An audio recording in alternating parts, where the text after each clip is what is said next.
Welcome.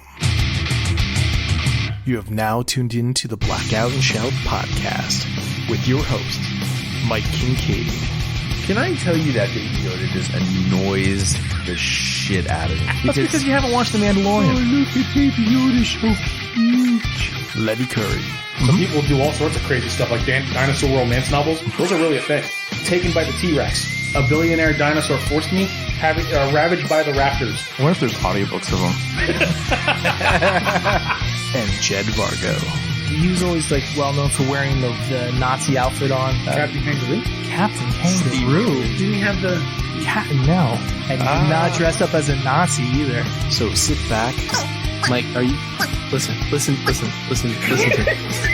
Relax. Say, transform and roll out. And enjoy the show. So, Nate, you get the host. I've heard that before. Mm-hmm.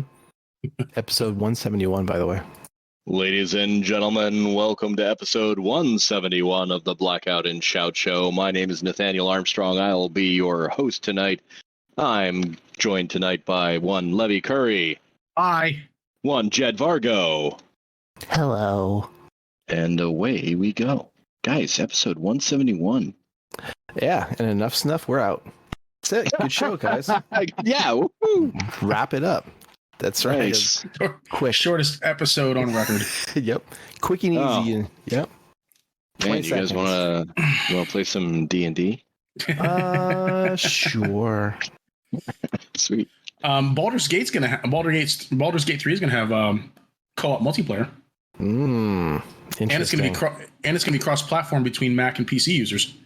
Ooh.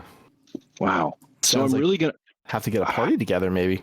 Yeah. I think so. I mean, I guess I'm actually going to put a video game on my Macintosh for the first time since the 90s. Is it gonna? Do you know for certain if it's gonna be able to run it? No. might want to check those specs then. Yeah. I think it's usually pretty new machines. They're pretty hefty, right? Yeah, I've got For a your pretty video recent. stuff. I mean, I've got an iMac Pro from this one's 3 years old now, and then I've got a MacBook Pro that is a year old and change. So Okay. I should be pretty good. Okay. He's not like crazy, cool with the graphics like you are, Levy. Oh, of course not. He doesn't have the extra LEDs the extra RGB.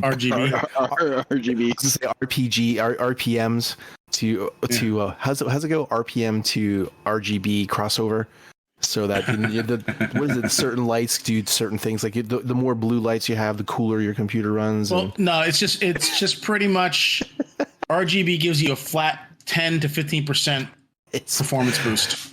And then I heard is 18 if they're red lights, right? And I haven't heard that. And if they're green lights, they're more eco-friendly, right? Oh, okay. So mine must be pretty eco-friendly because I'm green and purple. So that's a vegan.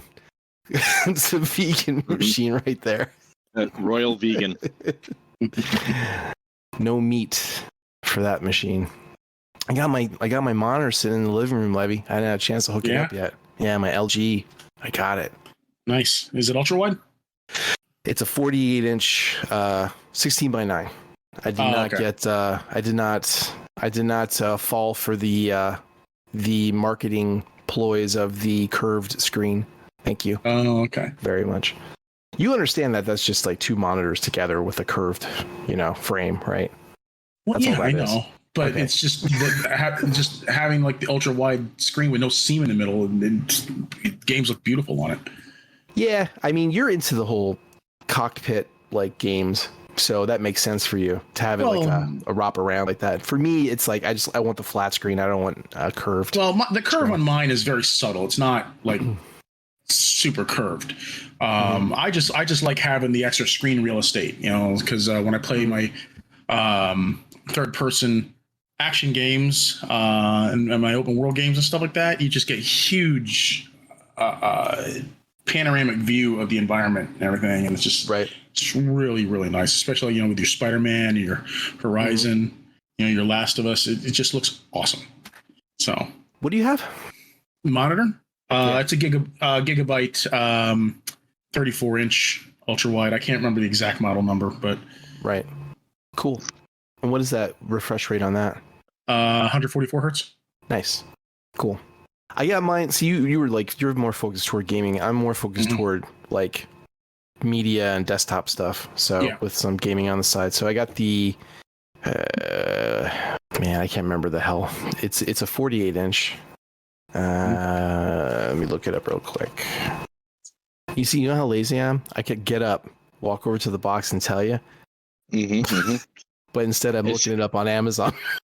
Is it? What I got. Nice. Is it less than 20 feet away? It's literally like, it's. Let me see. Yeah, it's about 15 feet away from me. Nice. I'd have to pass by it to get to the kitchen. You know. That's only half a turn, Jed. You could be there and back. I know, right? It is a 48G Q900-B. It's a Ultra Gear UHD OLED gaming monitor, and the cool thing I liked about it is that the anti-glare. So, and I saw videos of it. It has just like the screen's like a matte, so there's like no reflections on it at all. It's very like lustery.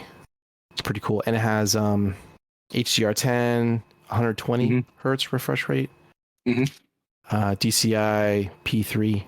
And I heard like some type of infinite contrast thing and super accurate colors. And is yours does yours have that NVIDIA G-Sync? Yes, it does. How is that a big deal? Have you noticed a big deal compared to it? Is it smoother? It's nice because it's basically using a variable refresh rate, and so your refresh rate will match what your frame rate is. So is it smoother for you? Have you seen a big difference? Yeah, I think it is. Cool. It's not really super important in single player games, though. I mean, more in your competitive shooters and such like that. So it's I don't really have much of a use. I can't say I don't have much of a use for it. It always keeps my frame rate synced up, but. How often do you change out monitors now? Me? Or Levy? Both of you. People seem to care in different ways. I had I originally started with man, I can't even remember what the last monitor was I had. It was so long ago. I couldn't tell you. And then I bought a Sony TV, which was a 42-inch or 43-inch. And it was rated really high. It was because it was like a 4K, and they said that basically you could use it as a monitor because of how high the refresh rate and smooth and all that stuff. So I was using that for a really long time, and then I had this other TV, this TCL, because that had it had a higher refresh rate. I think it was like 60 or 90 or something like that. So I used that as my main monitor, and then I took the Sony and I turned it on its side, and I have it lengthwise now as my second screen for like coding and reading and stuff like that. And then I knew Amazon Prime was, I had that maybe about a year I had that set up, and then maybe not that long, and then I knew the whole Prime Day was coming up, and I knew they were going to have a lot of discounts on stuff. So I was talking to Levy about getting something, and I was looking at the Samsung. I was going to get that what the hell is it, the something 9 Neo or whatever it is, whatever the curved big monitor they have. What is that, Levy? Something 9, I forget what it is. Which one? The Samsung something I can't 9 remember. Neo, or it's a QLED, right? I believe so. The is that what it was? It was like what you have. It was like a curved widescreen and stuff like that. Anyway, it was like a Neo 9 series or whatever, but I read reviews about it, and they're like, wow, this is great, and it's big, and it's like, people love it for gaming and everything, like Levy said, oh, you can see everything, it's beautiful. But like, I saw a couple more reviews, and like a lot of guys that got it who are just casual gamers and more like, do things on their desktop with the monitor or with thing, they said they hated it because it was like, it flickered a lot. there's a lot of issues with like just variable, coloring and stuff like that. So it was more tuned for gaming, less for, desktop stuff. And then I looked at some rankings on it and stuff, and I was like, oh yeah, it is like not specifically for that. So and they had the thing where, if like a part of the screen was being used, the other part was kind of like not as bright because it wasn't balanced right in like a desktop mode. It, wasn't like synced up and stuff. So so I didn't get that. So then I was looking around for had the best color matching and the best accurate stuff with that. And I found this nice little balance with this LG where they're like, oh yeah, it's like, it's really, really good for media creation and consumption, and it works really good with desktop, and they're like, they're really good contrast, like helps everything out. And they said, oh, and it has like 140 refresh rate or whatever, and it has everything else for gaming too. And I was like, oh, it's like kind of like a little bit of like a 3 silver out of the bronze, silver, gold rating for on each side, instead of one being stronger than the other. And it was like $500 off on Prime Day. So I was like, all right, I'm gonna yoink that and get that. So, and it was a 16 by 19. It's basically like their TVs, but it's like a monitor. Mm-hmm. It's the same idea. So nice. What about you, Levy? Yeah. How long you been? It's been a while since you got that, right? Been about a year. Yeah. Well, it's been about 2 years now. 2 years. I actually got April the following year's model for Christmas this past Christmas. So, but yeah, no, like when I first built my PC and stuff, I just used the TV monitor or the TV screen or the TV. Yeah. So, but then I decided that I wanted to get like a real monitor. So yeah, that's what I was nice. too with just for color, Yeah. and it being like a lot nicer. Yeah. Have you I didn't watched Transformers: Rise of the Beasts on either of these new monitors? No. I just finished it, so I'm all excited. It was not a bad movie. I was actually really kind of happy. Is that available for streaming now? Yeah, on Yeah. Netflix. Well, that's not streaming. That's downloading. and on Paramount Plus. Well, Oh, okay. You could stream it while you download it. Technically, that would be streaming. But Yeah. you're in You for may buying purchase it. it. Basically, you may purchase it because the rental is $20 and the purchase is $24. Yeah. So just buy the damn thing. But I'll wait Not for it to bad. come out on some other streaming service. did you see it in the theater? No. Did you? So you guys have yet to discuss. Oh wow, you haven't seen it. No. Oh, you haven't seen it. I thought that like I was going to be the guy behind the ball on this one. Levy doesn't care about Transformers. That's not true. He doesn't care about the new Transformers. Oh, yeah? movie. I don't really We care were- much. I don't really care much about the live action movies anymore, but Yeah. Well, this one was, there's still this stupid, predictable lines like, I will fight you. Well, then you will die. Like that kind of bullshit. yeah. But Quality writing right there. Yeah. yeah. Character growth. No wonder Yeah. they're on strike. God. I'm kidding. Well, remember that is I that- support the WGA. remember that is the reason we were told that Transformers 2 was so shitty. Yeah. It was because of the writer's strike of 2008. Yeah. But Yeah, that's the reason. man, oh man. Well, no, I mean that was the reason, and then they shot it anyway. They were like, "Screw it, we'll just shoot a ton of content and we'll put something together." And they did, and we still went. And so they were like, "Well, cool.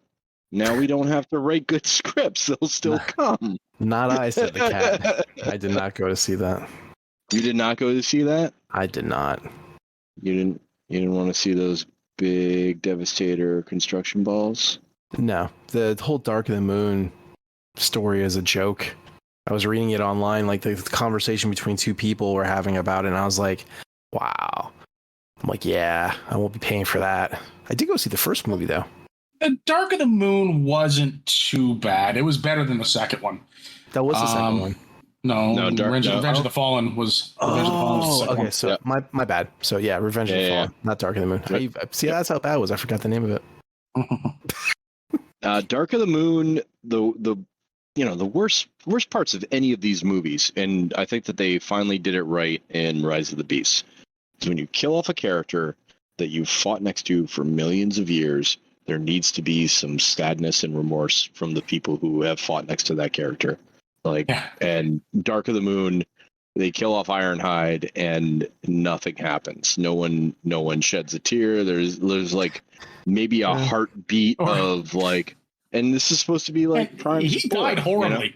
He died horribly. He was disintegrated slowly. But then you got like the first movie where Jazz gets ripped in half and Prime's sitting there holding both of his halves. He just goes, "Oh, Jazz, Jazz.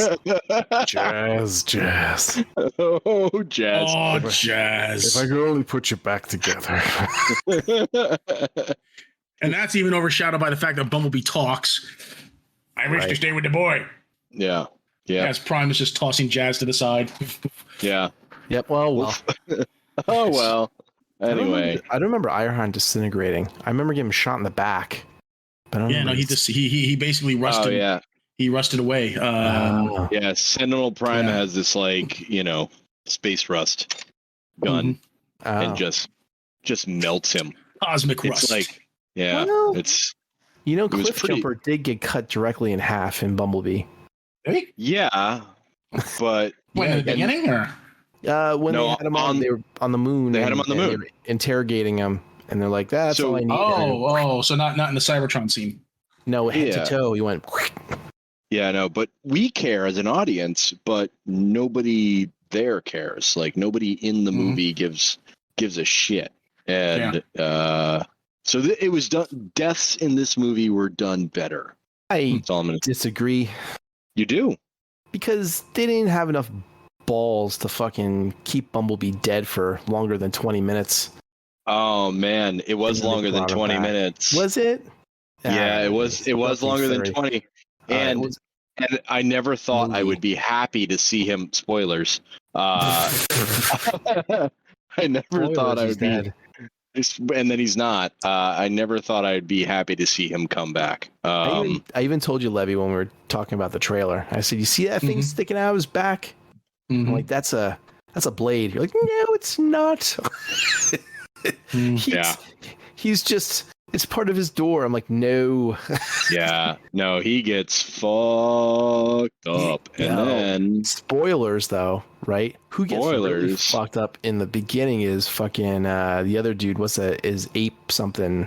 Ape Ape or what's his name? Oh shit! I'm sorry. I watched this over the course of 3 days. So fucking the other Beast Wars.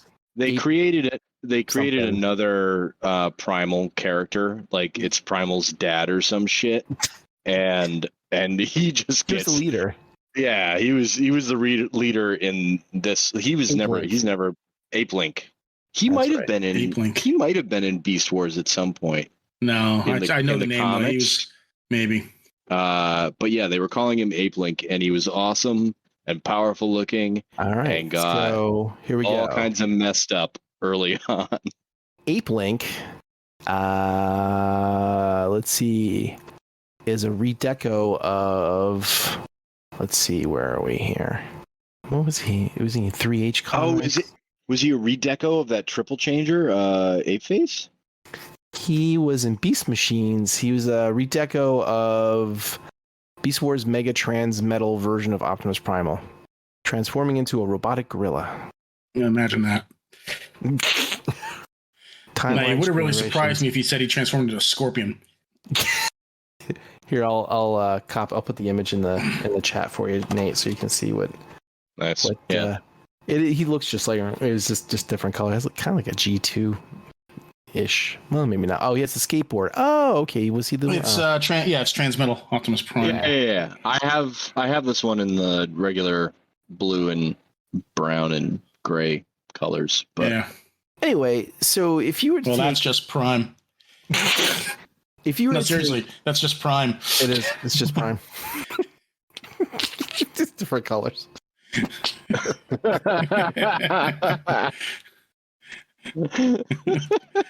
I'll show myself out. So if you were to take Scourge, is that his name? Scourge? Mm-hmm. Yep. All right. He's a score. He's the Fallen plus. I was gonna say he's an amalgamation of like Galvatron and Tarn, basically. Yeah, and the Fallen. But I only say the Fallen because of the getting melted. Spoilers. Getting melted scene. Just the whole show spoilers. Just don't listen. If you haven't seen it. Sorry, Levy. You had your chance. I'm fine with it. I'm fine with it. Back to Ape Link. So he gets fucked up the most, I think, because he not only does he get fucking impaled and stabbed, right? But then he fucking does. He has like a Megatron level cannon. Fucking basically take this giant hole out of his shoulder and his head. Yeah. And just blows him away. He's just shredded. Yeah, and he's just like, oh, Gape Link. You're too late. As he's like, laying there, like blown away. Let me get a screenshot of that because that is too funny for you, Levy, to see it. Yeah. You find that part. And Cheetor sounded like freaking Rat Trap. He did. He did a little bit. Jersey accent. Oh, and there was no Rat Trap. I never put that together. Well, that's a travesty because he was probably one of the best characters in that show. Mm-hmm. Well, character arc wise, aside from Dinobot. I think Dinobot. I think we can all agree was the best character in that movie, in that show. Yeah. Well, I mean, yeah, their whole dynamic. There you go. The two of them. This should not have been. Yeah, he just blew out the whole side of his freaking body. It was awesome. No shit. Yeah. That was after he was stabbed. After stabbed. I think as far as awesome factor goes, this movie was like a 9 out of 10. Like you could tell what was going on. You knew which character was flipping around, which was nice. And it was just the action made sense for the first time in a long time. The story didn't, but the action did. The story made. You know what they always do though? Oh, we've got to go to Peru. Mm-hmm. They've always do that. Look, there's reasons, and we've got to be able to do it really quick, unreasonably so. Does anybody have a space bridge? No, but there's a random transformer that's a large plane that will fly us there, aka sort of Jetfire-esque in the cartoons that basically turned into Taxi in the second season. So he never existed in the actual movies, but there was a toy I think it was from the second movie series. I think it was from Revenge of the Fallen of Stratosphere. And they brought Stratosphere into this movie. Actually gave him a character. I see. That was one of the more rad toys from that era. He was very cool. And it was like, why am I buying this thing that he's not even in the movie? Because I have an addiction. And so I bought him. And I was really sad to sell him. To be perfectly honest, that was a very cool toy. Well, I'm sorry that you had to sell him, Nate. Well, I guess we never have to do anything, do we? Speaking of what you sold, what'd you get? Gentlemen, it's been a while. You don't want to talk about the movie anymore, Nate? I guess we could still... No, we could still talk about the movie. Have you watched the pitch meeting for it, Nate? No, I haven't. Okay, so do you subscribe to that? No, I don't. But I understand the concept of the pitch meeting where they're just like, here's some bullshit stuff. No, you're gonna love it. Not it's really. The same. After the show, it's basically the script writers pitching the movie to the producer. Right. So it's funny. So pitch meeting's fine. After the show, you could watch that. You'll be quite entertained by it and stuff like that. The producer guy, he's funny. No, I've seen this guy's stuff. I don't subscribe to it, but I've seen him do, other movies. He's like, and then they meet Unicorn. He's like, Unicorn. He's like, a large horse? He's like, no, wait, that's not right. A Unicron. That's it. He's like, oh no. I liked Unicron in this movie. I didn't think that I was gonna find him imposing or scary in any way because I thought they were gonna introduce him in dumb ways, and it was fine. The best line out of that whole video, dude, was when he goes, "Yeah," he's like, "Well, then we're gonna, put kind of sideline Bumblebee and like kind of spotlight more on Mirage and like Noah's relationship."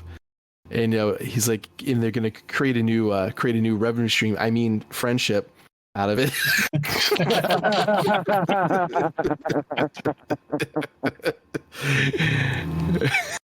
But yeah, I don't want to spoil it for the whole thing for it. It's really funny. It's better than the movie. Okay. Oh man. Oh wow. I'm sorry you feel that way. I actually. Maybe it's because I've watched them all, right? Like it sounds like you maybe haven't. Oh, I watched all the movies. Okay. All right.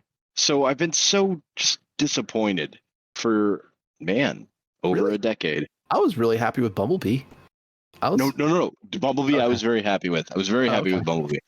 But like my expectations were just beaten down over the years. And this was actually yeah, exactly. In fact, it actually made me a little sad to see Bay Productions at the end of the movie as a credit. I'm like, can we just remove this guy from all of this? Get him out. Okay. Like I don't want him getting any profit off of this in any way, shape, or form anymore. Just remember, Michael Bay made Transformers popular again with that first movie. Well, that's what everybody says, but it equally could have been. Fuck it, man. It could have been me. I could have you give me that kind of budget.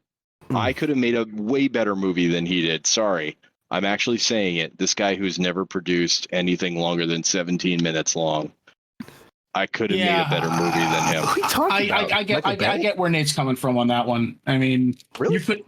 Yeah, absolutely. What are you talking about? He made the fucking not only did he make Armageddon, but he made one of my favorite movies of all time. The Bad Boys 2 is a fantastic movie. No.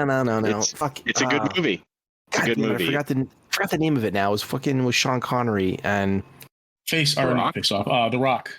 The Rock. Thank you. Mm-hmm. Yeah, he directed that. That's like one of my favorite movies of all time. Yeah, that's a fun action film. Mm-hmm. But it doesn't have giant transforming robots that he shit out and said, hey, these are Transformers when they're clearly not. They're just Bionicles that somebody busted up and then glued to plastic frames. Wow. Yeah. He kind of. But you know what? Movie. I was okay with the first movie, and I was okay with the design changes because I felt like it was we had moved on. Our taste in appearances had moved on. These things would look a little bit more alien. They don't have to be so ingestible by humans. When they're in their true mode. But then it just became sexist, racist, bad writing, easy writing. There's that too. In fact, that's probably the biggest reason for me that those movies were shit. Megan Fox leaning over the fucking open hood of a car. No, but even that was well shot, and that was that moment. Like, who hasn't been that? Oh yeah, it was well shot. No, but seriously, I shot pretty well too. So, oh man, skeet. But I can remember being that teenage kid and thinking every girl looked like that every time they made any kind of movement, and so that was well done. But the following movies, 2 through 7, are fucking trash, and somebody should have stepped in the way and said no. Do not. Hey, let's just say fuck all semblance of continuity. Like nothing made sense from film to film. Right. So you give me that kind of budget, and I actually care. I would have made a better movie. Yeah, it was 150 million. You're saying grossing, fine, but no. I mean the budget for the first movie was 150 million. If you had $150 million. If I had $150 million, I guarantee you we could put together a pretty solid story and have people wrapped around our fingers using practical effects for most of it. Mhm. And You know what the biggest thing I would change of the first movie The writers. is? No, actually, the story, the story of the first movie wasn't egregious. All right, it had some plot holes, it had some weird, bad logic, but the one thing that I would change over anything else was I would get rid of John Turturro. He was terrible in that movie. Yep. He dragged that entire movie down for me. I hated his character. And it only got worse in this the two other sequels he was in. Mm-hmm. He only got worse. He was terrible. He was horrendous. Yeah, they gave him wasn't funny. Too much freedom. He's a good actor. He's a fantastic actor. But you know what? He was not funny. He was just not likable for me. I hated him. In every frame of that film that he's in, I would burn. Mm-hmm. I feel pretty good about that. The people that wrote the first original was Roberto Orci, O-R-C-I, and Alex Kurtzman. Orci and Alex Kurtzman. And then they kind of wrote the second one. And then this other guy, Aaron Kruger, came in and he wrote the next three. So he wrote Revenge of the Fallen, Dark of the Moon, Age of Extinction, and then The Last Night, which was a fucking horrible fucking film. Yeah. Ken Nolan, Art Markham. There's like all these writers, like 10 of them. Ken Nolan, Art Markham, Matt Holloway, Akiva Goldsmith. Oh, there you go. Ken Nolan, Art Markham, Matt. Yeah, they basically the story guys did the screenwrite, the screen play as well. Wow. And then Bumblebee was written by Christina Hodson, and this one, Rise of the Beast, the story was by Jobby Harold, and he did the screenplay too, along with Josh Peters, a couple other people. So What's the name of that reviewer that you guys watched? Joby the Hung? Jobby the Hung. Yeah, Jobby the Hung. I wonder if it's him. I wonder if that's his real name. Maybe. But everyone blames Michael Bay all the time. I think, you may disagree with me, Nate, but I like his directing. I always liked his movies. He always did really good, fun action movies and stuff like that. And yes, he did, but these Transformers were not G1 cartoon type of Transformer story, and Prime was some type of psychotic murderer. He just got worse as the fucking movies went on. Give me your face. The other thing too is he didn't have any respect for the franchise. Right. But that's not Michael Bay's fault. It's not his fault for not having respect for the franchise. But that should have been a red flag that maybe this isn't our guy.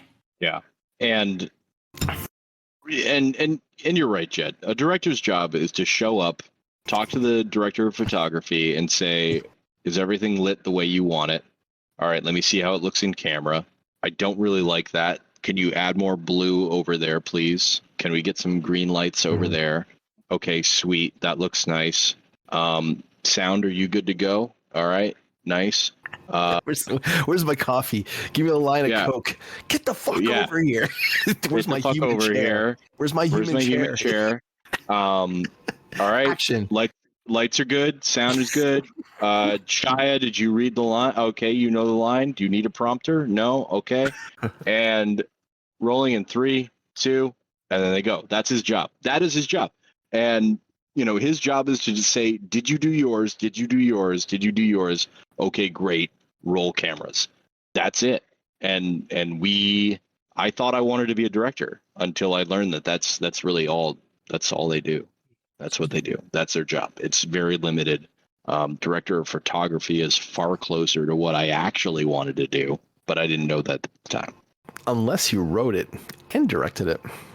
Now it's your child, and you must baby it as much as you can. And those guys are super annoying to work with. Well, I mean, you gotta say that Spielberg he didn't come in and do that. He was more like into compositing shots and everything. He's like, all right, let's make sure that we have everybody in the frame, and you know what I mean. All of his cool fucking camera shit that he was doing. I watched a movie called shit. What the fuck was it? It was about It's called Shit. Yeah, It wasn't shit though. It was actually it was pretty good. It was let me find the name of it. Brad Pitt was in it. Best movie of the year. Shit. Shit. It was Babylon. Has there been a movie just called Shit? Probably. I don't think so. I'm No, sure maybe. there is. I'm sure there is. Let me look it up on IMDb real quick. Shit Creek. Oh, that's a show. Shit happens. Eat my shit. Do you know that is what they called? When was Shit Creek put out? That was what they called my floor my freshman year of college.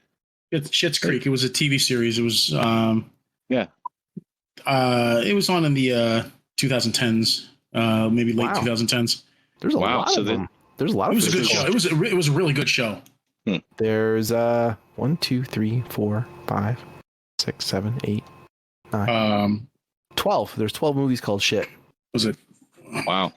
What's her name? Catherine O'Hara? The mom from all the way back to 1969, Levy. Shout out to any University of Fordham graduates who may or may not have lived in the South on the 3rd floor. Schitt's Creek, baby.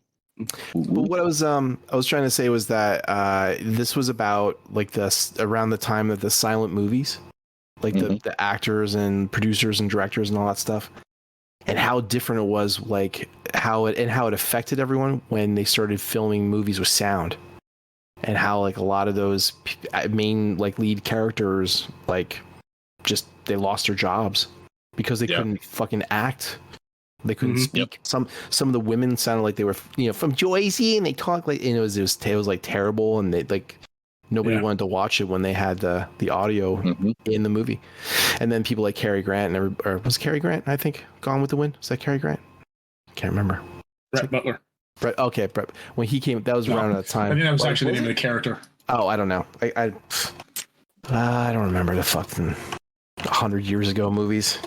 Come on, Nate, you should know this shit. Clark Gable. No. Clark Gable. Yeah, Clark Gable. It wasn't Hugh Grant.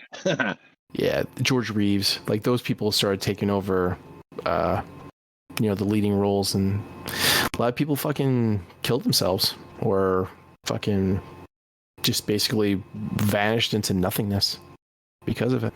Oh, they all became drunks and. Oh, they already were. Like Fatty Arbuckle. Yeah, they were already where they were like. God, who are those sisters who were in all of the early black and white, like jumping across ice to get away from the rapist movies? I don't know.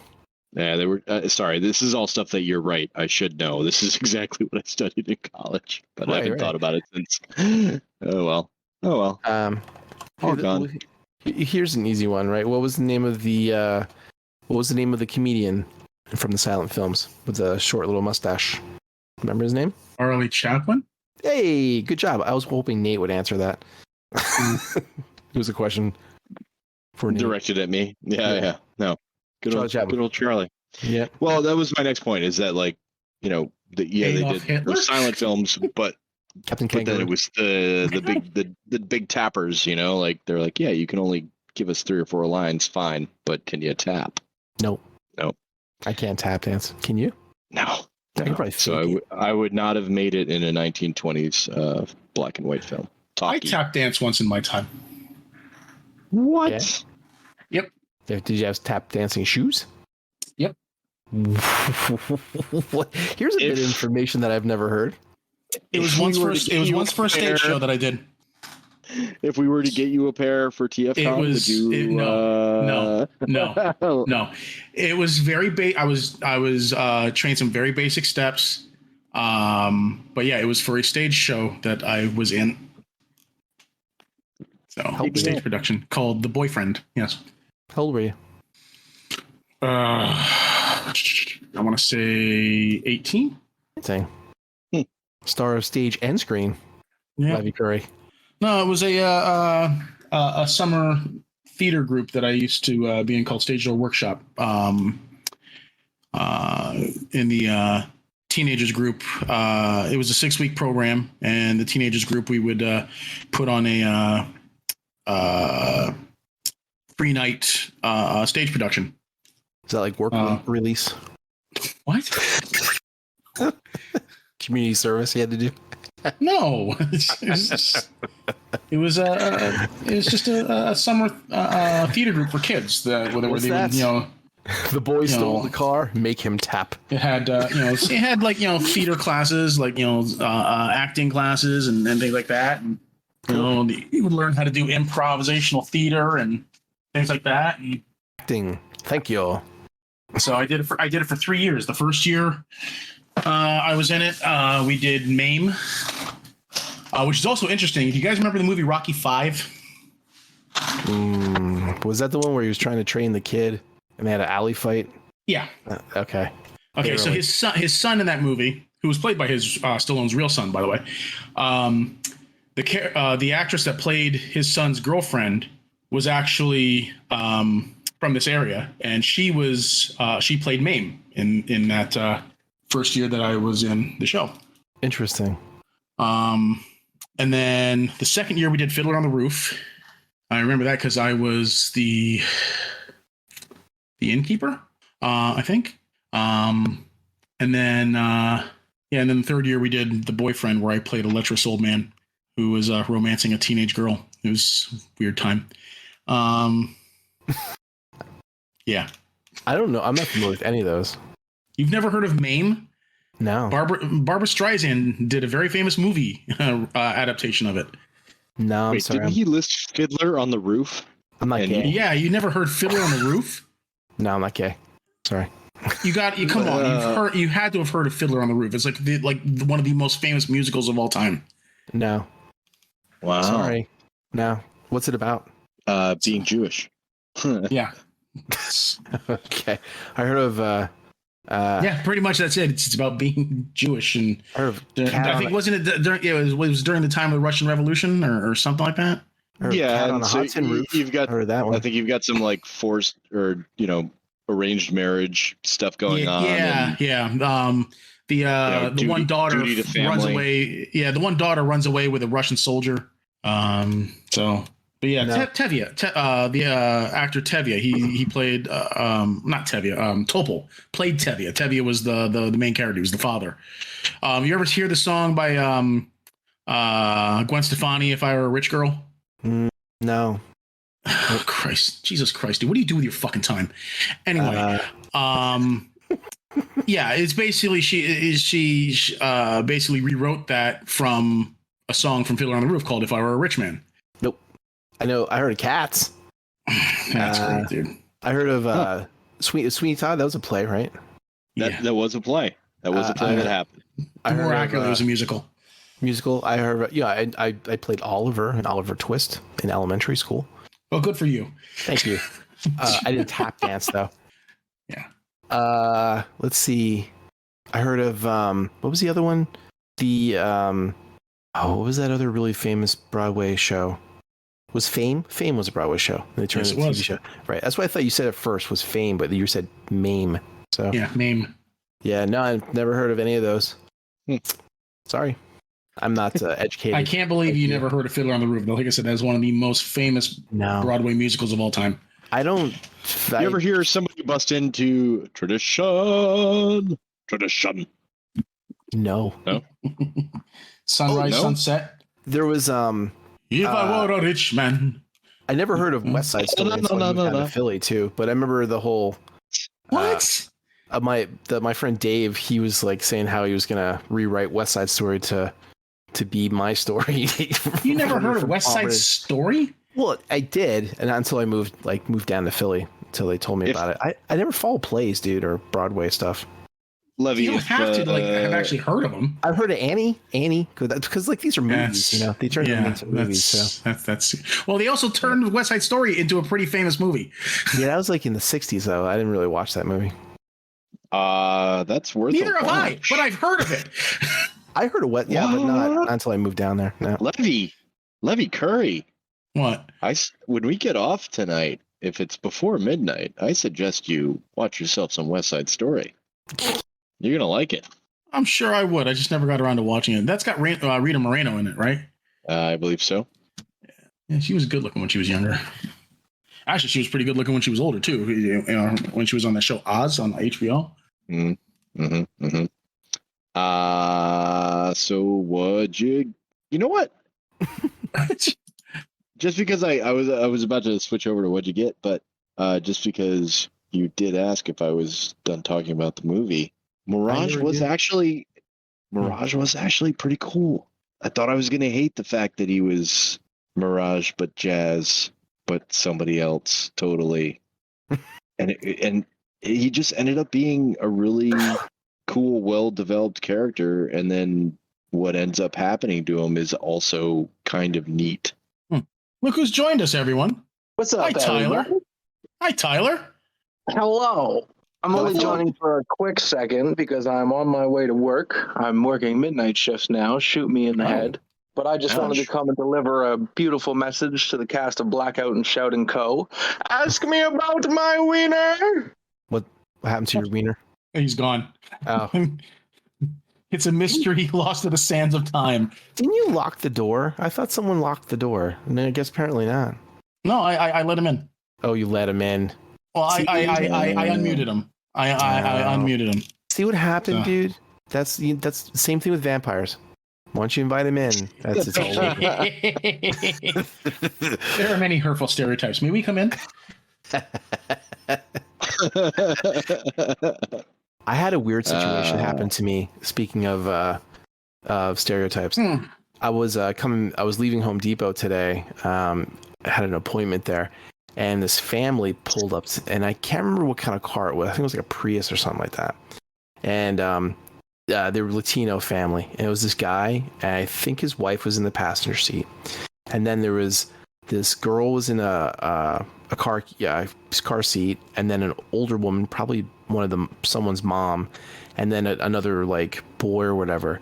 And he's like, he opens up with like, he's like, "Excuse me, sir." And I was like, and I'm walking to my car in the parking lot, and they're in the car driving next to me. I'm like, yeah, I thought he was looking for directions or something. And he started out with, "Oh, God bless you, your family." I was like, okay. And then he's like, my family, we're driving from Texas, and we don't have any money for food or gas. He's like, "Can you give?" I said, "I don't have any cash on me, dude." And I was like, he's like, "Here, I'll give you these earbuds, these iPod." And I was like, "Nah, dude, I'm out." Thanks. And I was like, "What the fuck?" That's the first time that I ever tried to. The whole family tried to give me the sob story so that they can, fucking, squeeze money out of you. Sorry that happened to you. Has that ever happened to you guys? No, can't say as it has. I mean, I've had people already ask me for money because they wanted fucking booze or food or whatever, and they were on the corner with a sign or some shit like that, or they ran up to me in the city and they were wearing a Superman outfit and they had an American flag as a cape, which was awesome.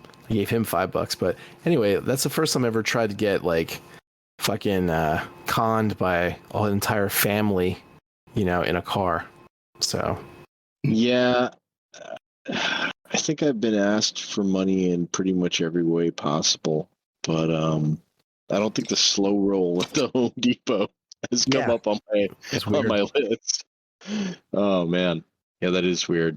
Are you sure his next sentence wasn't going to be, do you think that there's some hard labor we could do for you for a day for $120 for the whole family? No, this was here, give me money, I'll give you this stuff. And he had a stack of them. I'll give you some earbuds. Yeah, he had a bunch of them. He was trying to sell them, but he was using his family as a leverage. Hey, right. We're starving and we're not from here. Well, I mean, it might be like the best sale is a little bit of truth with the lie, right? Like maybe I should have channeled Mike Kincaid and been like, "Oh, you're from Texas? Are you a Dallas fan?" Yeah, we're Dallas fan. We'll hope your fucking family starves to death. Go fuck yourself. Wow. Well, that's it. Channeling Mike, Yeah. No. You're right. That is how that would transpire. Yeah. So what'd you get this week, Jed? Oh, I got the TV, monitor. I bought a bunch of shit on Prime Day. Like most of it came today. Mm-hmm. But like, you bought real adult stuff, or did you buy anything that's kind of like a real adult stuff in a certain point of view? I mean, it's I got a. We don't care about that. We want to hear about the frivolous spending. Well, this is kind of frivolous. I bought a multi-gig router. So I got a Asus multi-gig router. It looks like a fucking robotic spider. It's pretty fucking cool. And, all right? And it's it's like I forget what the fuck it is, 4 gigabit bandwidth or whatever. And then I bought a fiber optic card, SPF plus card, so they can run it from the router to my computer. SPF plus? Is it SPF plus? SPF. I don't know. Yeah. Is that a fiber? Does that not get sunburned very easily then? Yeah, that's it. SFP plus it is. SFP is 10 gig cable and port. So instead of a gigabit port that you usually have, you have like 10, 100, 1000 megabit per second. Okay. Right? This is a 10 gigabit speed. Anyway, so I got that so I can connect a router to it because I got a DOCSIS modem because I'm finally hopefully getting Comcast cable in a couple weeks. Oh, you're ditching your space internet? I am, because it's only like half the price of it. So. Oh, all right. Nice. But the way the dude was telling me is like eventually, probably in a couple months, he said that they're gonna roll out the new version of DOCSIS and they'll have multi-gig speeds to pull down, like 2.5 gigabit per second. Mm-hmm. So I got the equipment to get ready for that shit, and I got some cables and had a nice infestation of carpenter amps. So that was fun. Had to throw down a whole bunch of boric acid everywhere for that. I hate going to war on my property against nature. I do. Yeah. I really hate it because like I consider myself a tree hugger, and then I'm out there pulling weeds in my the stones around the pool, and I'm pulling up so many habitats. Like every weed I pull up has got some different kind of beetle or ant or whatever living in its roots. And I'm just like, there goes up. That's the 400th weed today. That's in a whole nother city dead. Fuck yeah, up. you killed their fucking town. Yeah. Like, sure, some of them survived. Probably most of them. Like, they're all stronger than we are, relatively speaking. But, man, that's a lot of carnage. Anyway, so I murdered the entire fucking colony. All of them, they're all dead now. That router looks like a super weapon I've seen in Mass Effect. Doesn't it? It's crazy. It's crazy. And you can like fold it down in different different ways and shit like that too. It's really hilarious. So I took advantage of Prime Day and I bought a bunch of electronical shit and stuff like that. Nice, that's smart. Usually I buy like camera stuff, and I just didn't do it. I was looking at teleprompters. I was like, do I really want to do that? Blah blah blah. Everybody wants a different setup. It doesn't matter if I have my own. I just end up renting one for a different job anyway. Here's how some people put that router levy on their desk. Looks like a spider drone from the Spider-Man video game. Yeah, right. I think it's crazy. You know what it looks like? It looks like the thing that attaches to AirRaiser in the Rise of the Beast movie. Good segue. Yeah. But anyway, so yeah, I got a bunch of cool fucking shit. Like I can't wait to hook up my monitor. But let's see. Oh, I got a ring too, and some camera spotlight stuff for outside. When you say a ring, do you mean like a light ring, or do you mean like doorbell. A ring with a skull on it? Oh, okay. Amazon ring, the doorbell with the camera. You got a ring pop. Strawberry flavored. I was gonna get a ring light because I was gonna think about doing some photo mammography stuff, but I was like, "When the fuck do I have time for that?" I didn't even get fucking photo mammography. Photogrammetry. Photogrammetry. Grammography. It sounds like you're doing something with tits. Photogrammetry. Like you're gonna be. It sounds like a real fancy term for you're gonna be, photographing boobs. Hence the ring light. Right. So it's really, really important to a lot of subjects to have even lighting, and that ring light really does provide that. So it does. Eventually, when I get back to doing like action figure photography stuff, I'll probably get one. You know what I've discovered? I'm really bad at action figure photography. Like I'm really good at like real life situations. What did it feel like to be there? If you want that feeling, I'm your fucking guy. Like I will capture the moment. You want me to direct some never mind. Anyway, point is I'm bad at toy photography. I'm bad at That's it. Like surprising. I don't know how to like I just what is like perspective? Because of the perspective? I think it's because of like I know that I'm trying to alter the way things look when I'm shooting it in a real life scenario, and I'm playing with light to do that. But with toy photography, because you're in so friggin' close, and it doesn't look as good as it does to the human eye, right? Like you can see other like paint flecks in there or what have you, but like there are people who make these things look alive. And that's just not my skill set. I don't know if it's the posing, and I'm too lazy about that, or too lazy about the lighting or the setups, or it sounds like I'm just too lazy with it. But I just get an idea, want to get it done, and it's not enough. But interesting. Yeah. Levy Curry, weren't you trying to be a toy photographer for a while? I dabbled in it. So there was what the hell was I reading about?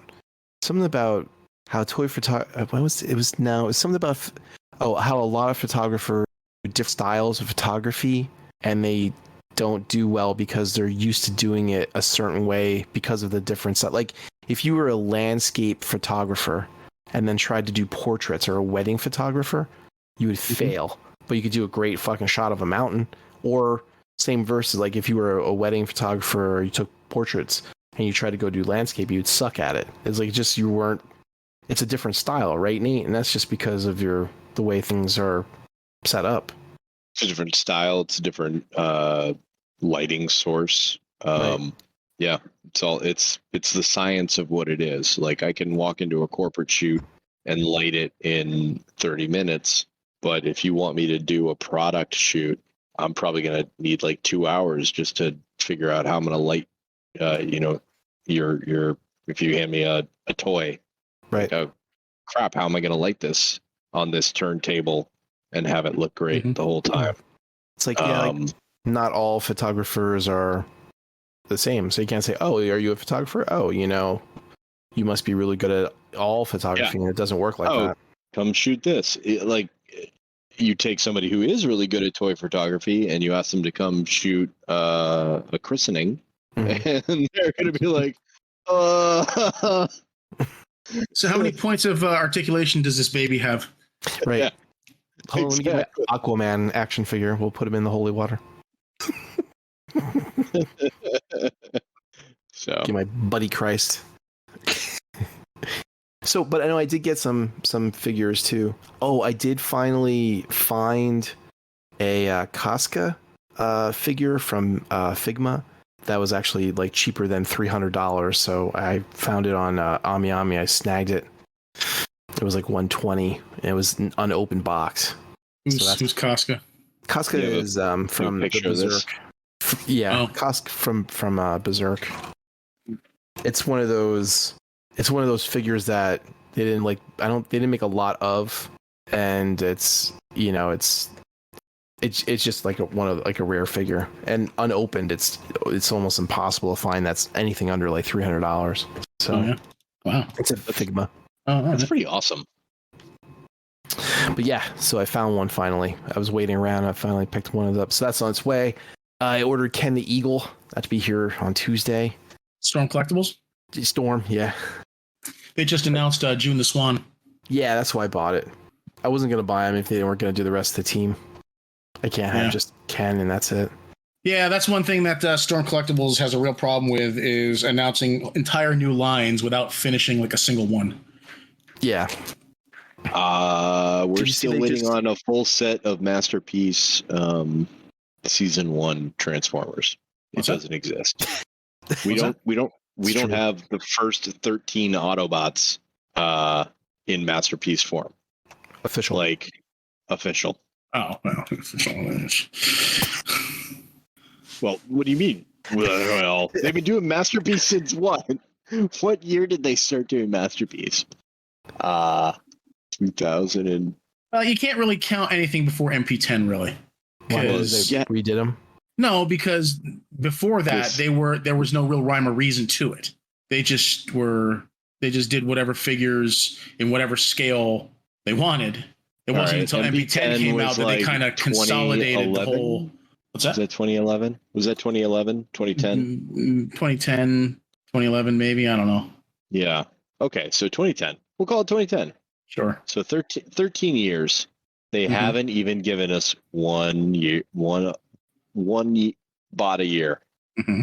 It's sad. It's sad. So the average price for that Casca figure on eBay right now, brand new, unopened, is about $340. This says $370.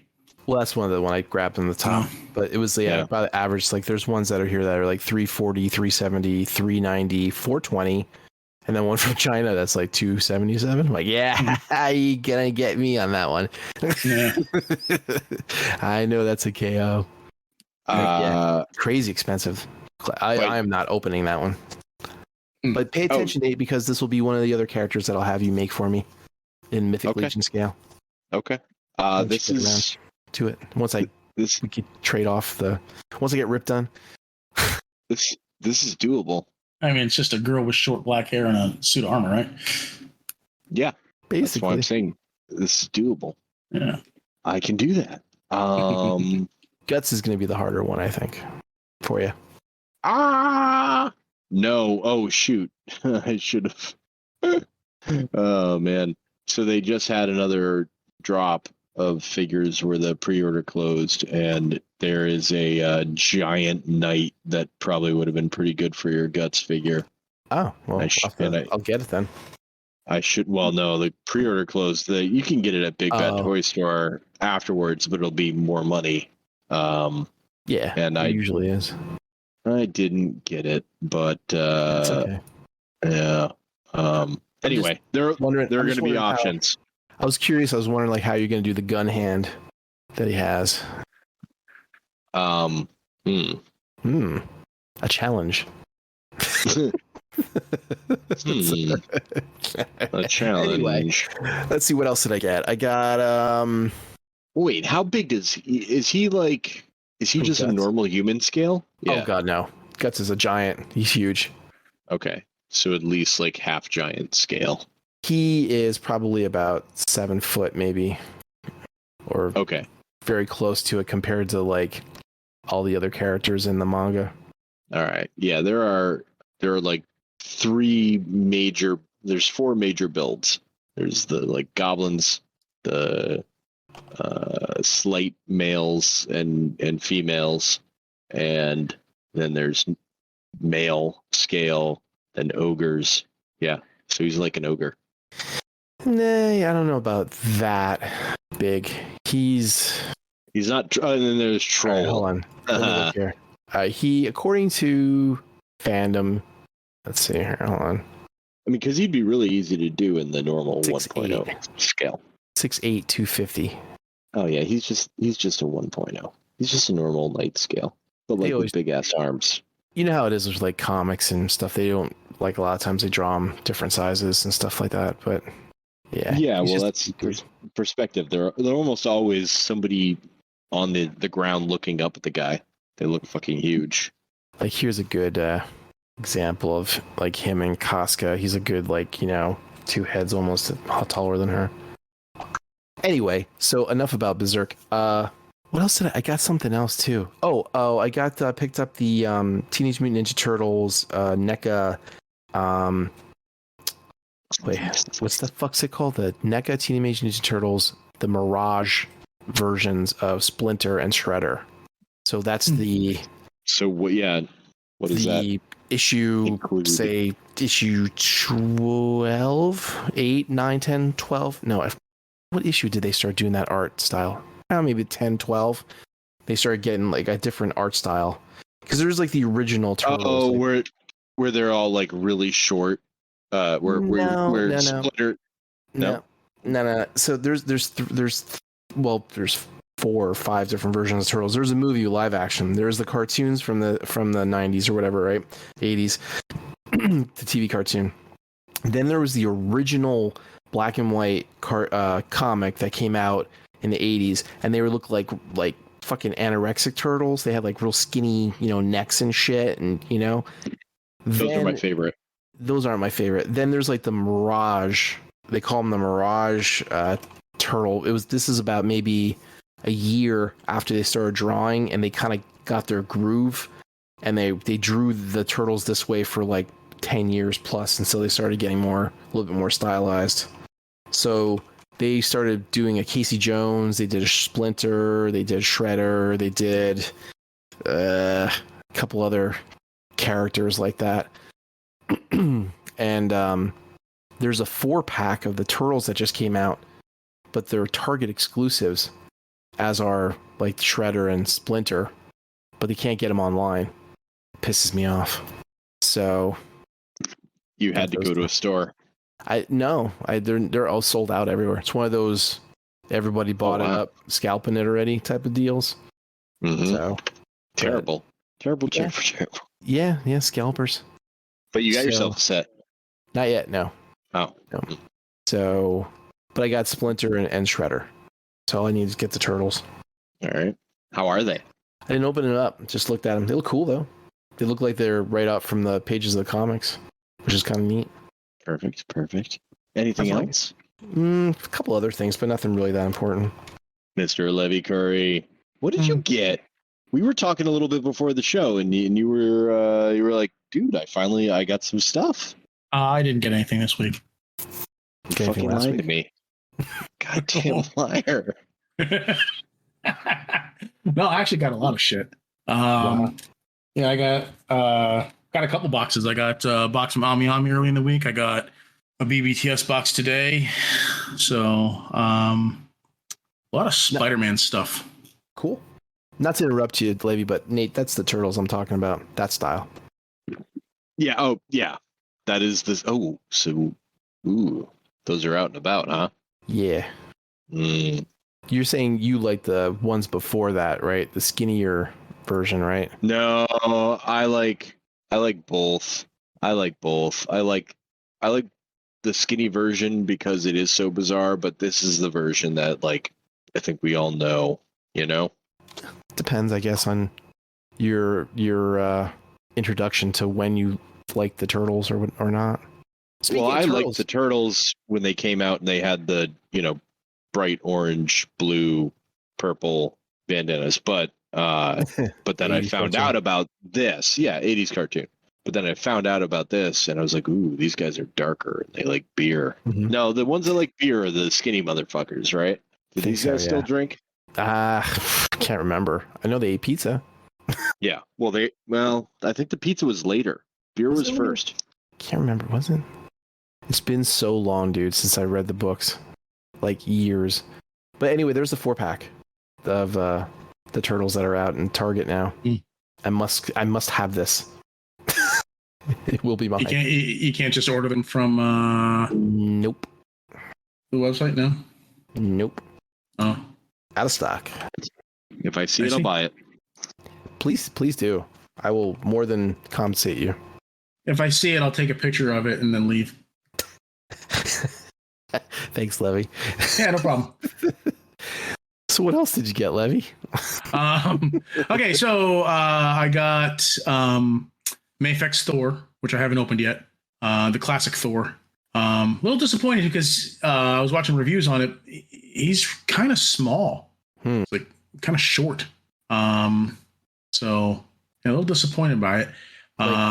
same height as everybody else type of short, or? Yeah, he's kind of like. Actually, I think he might even be a little shorter than some other Mafex figures. Just like a little bit, but he's Thor. He should be a little bit taller. Yeah, good head height. Yeah, but I mean, this is the classic, Jack Kirby Thor. Still should be bigger than everybody. So, yeah, I don't know, but I was then pleased to see that Amazing Yamaguchi did announce their own version of Thor, which is delightfully large. So, in terms of musculature and sculpt and everything, so very eager for that one. That goes up for pre-order on July 30th. Oh, speaking of pre-order, did you see that Storm is doing a bad guy? Soul Bad Guy, yeah. That was announced a while ago. Was it? Mm-hmm. I missed that. Yeah, I saw that. I don't today. know. I think the pictures they're showing now are because it's going to be going up for pre-order pretty soon. I think if it hasn't gone up for pre-order already. So, but yeah, no, I saw that they were doing that. But that's what I'm talking about. How like they start all sorts of new lines, but don't come anywhere close to finishing anything else. Like Mortal Kombat, like they started out with like a bunch of like MK2 and MK1 versions of characters, and then they abandoned that, went to MK3, right? But there's a whole bunch of characters that we're missing. Like, they announced how long ago the MK2 female ninjas. Haven't seen hide nor hair of them since. This was years ago that they announced that they showed these off at like various shows and stuff. Mm-hmm. And now they're but then like they're announcing a Guilty Gear Strive figure now with Soul Bad Guy, which was presumably meaning that they're gonna make more figures in from that game. They got like a couple Samurai Showdown characters. They got some Tekken characters that they came out with. All sorts of other the Gatchaman figures. They just announced June the Swan. If they only do like 3 of those, yeah, not the whole team, I'd be pissed. Yeah.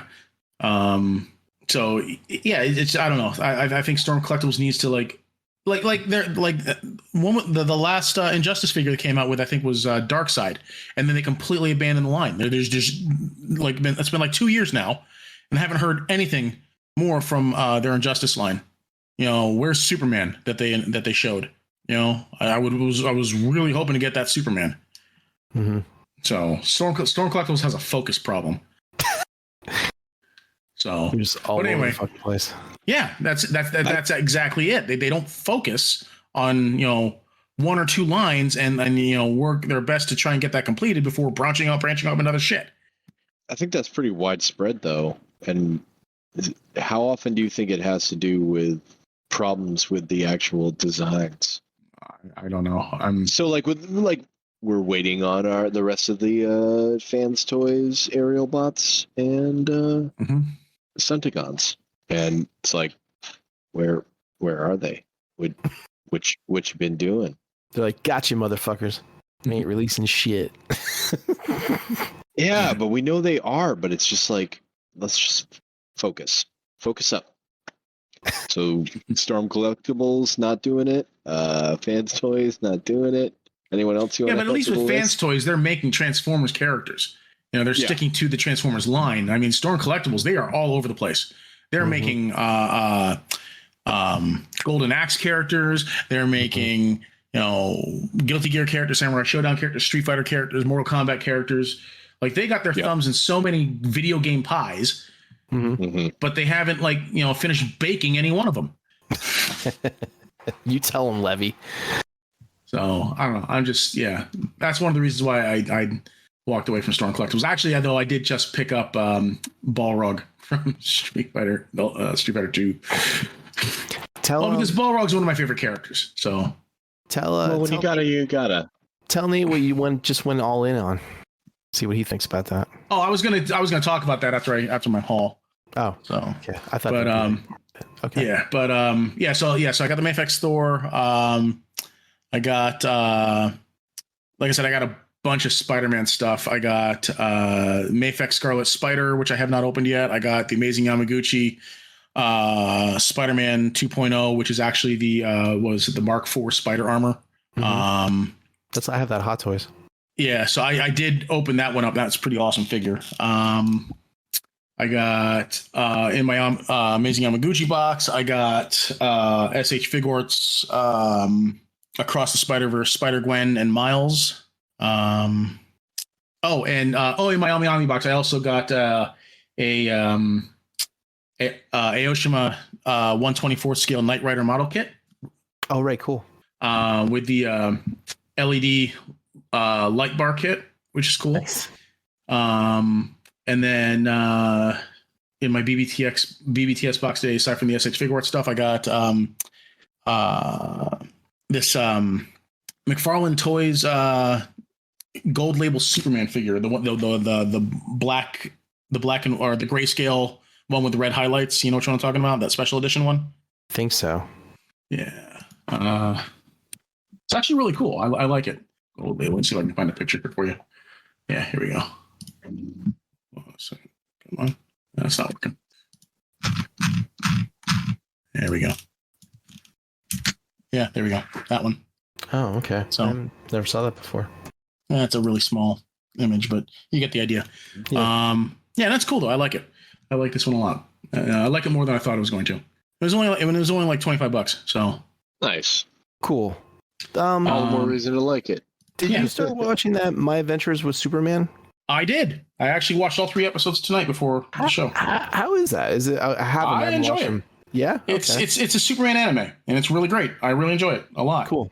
What's it on? HBO Max. You can also watch it on Adult Swim on TV. I have the Max. Yeah, the Max. They don't call it HBO Max anymore. Yeah. That looks dope. Yeah. Scary. There we go. Shipments. What else did I get?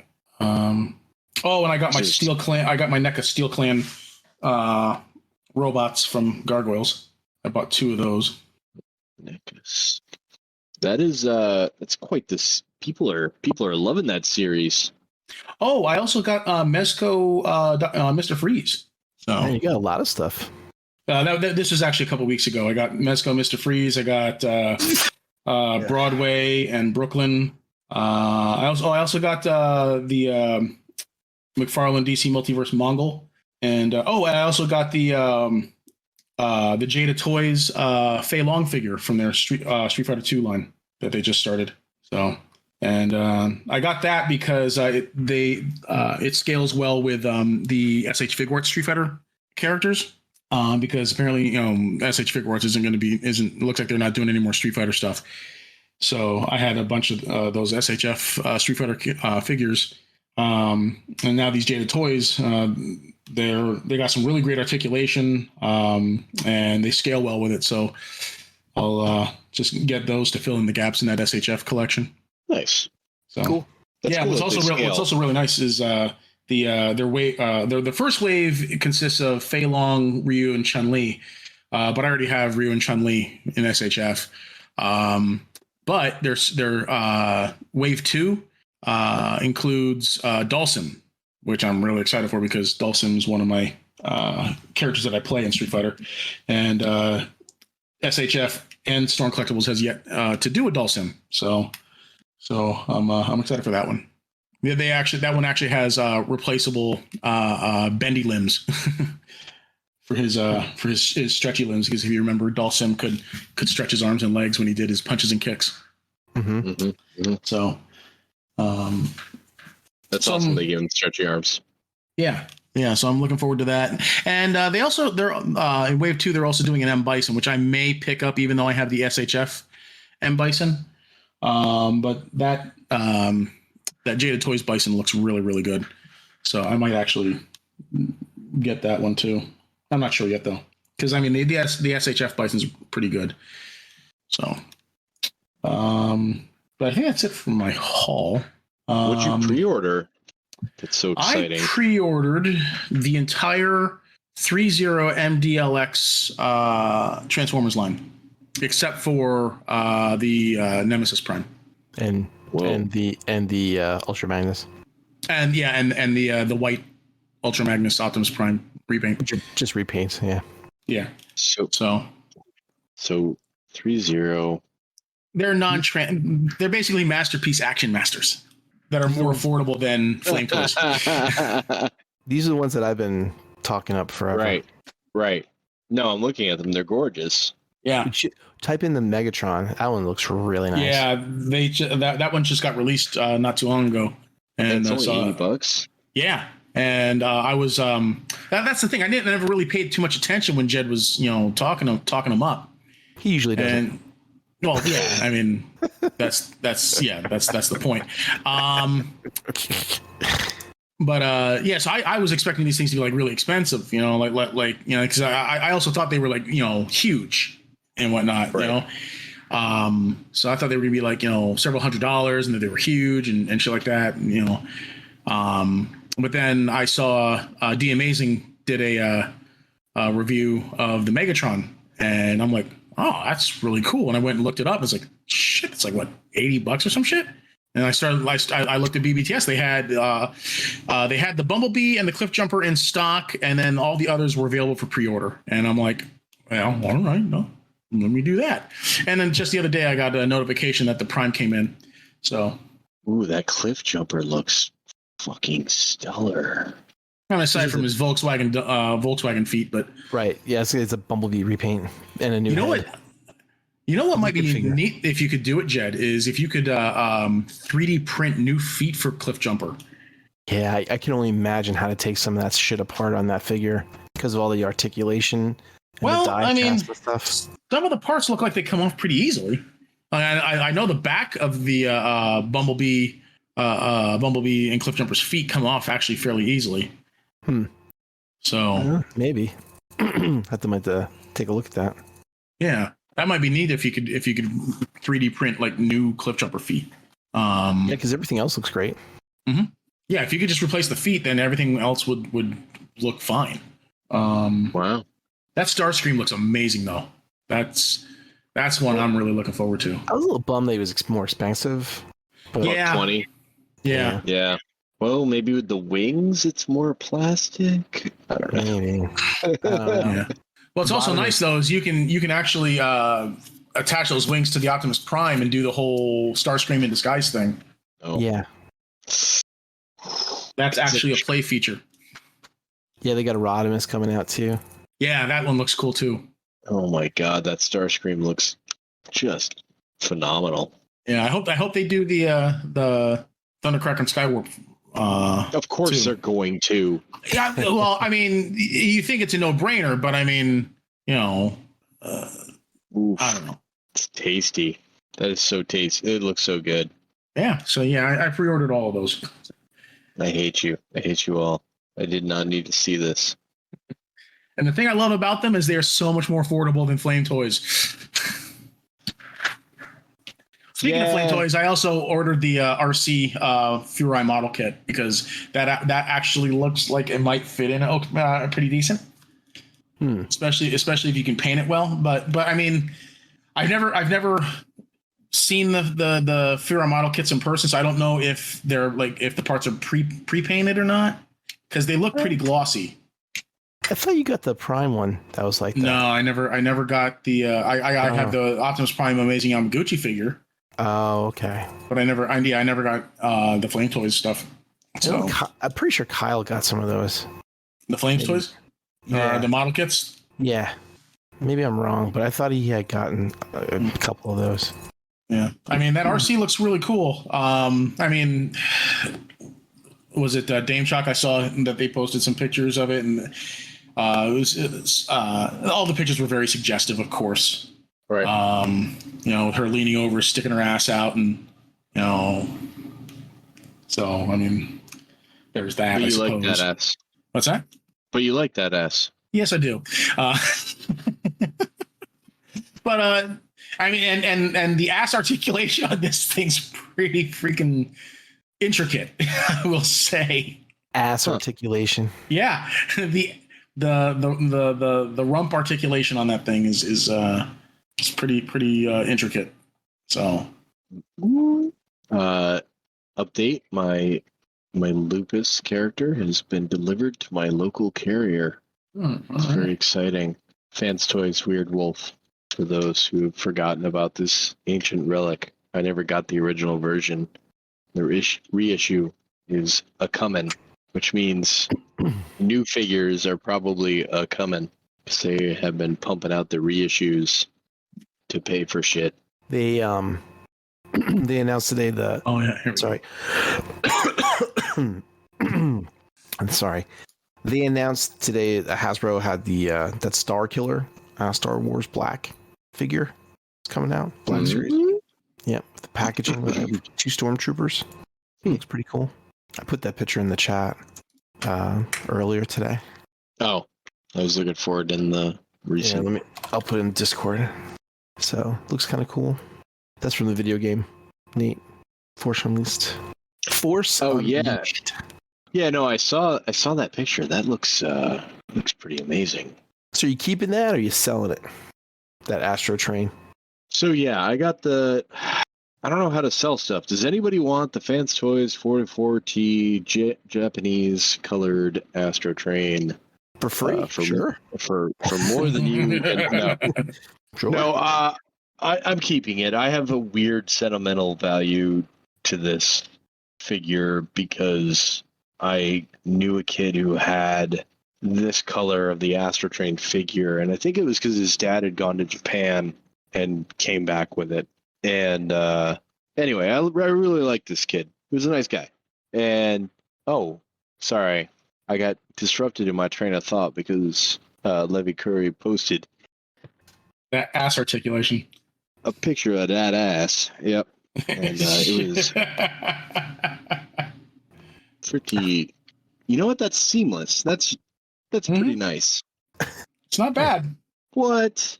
Oh, my audio listeners. I apologize that you can't see this robotic booty right now, and I hope that. Wait for it. Somewhere. Wait for it.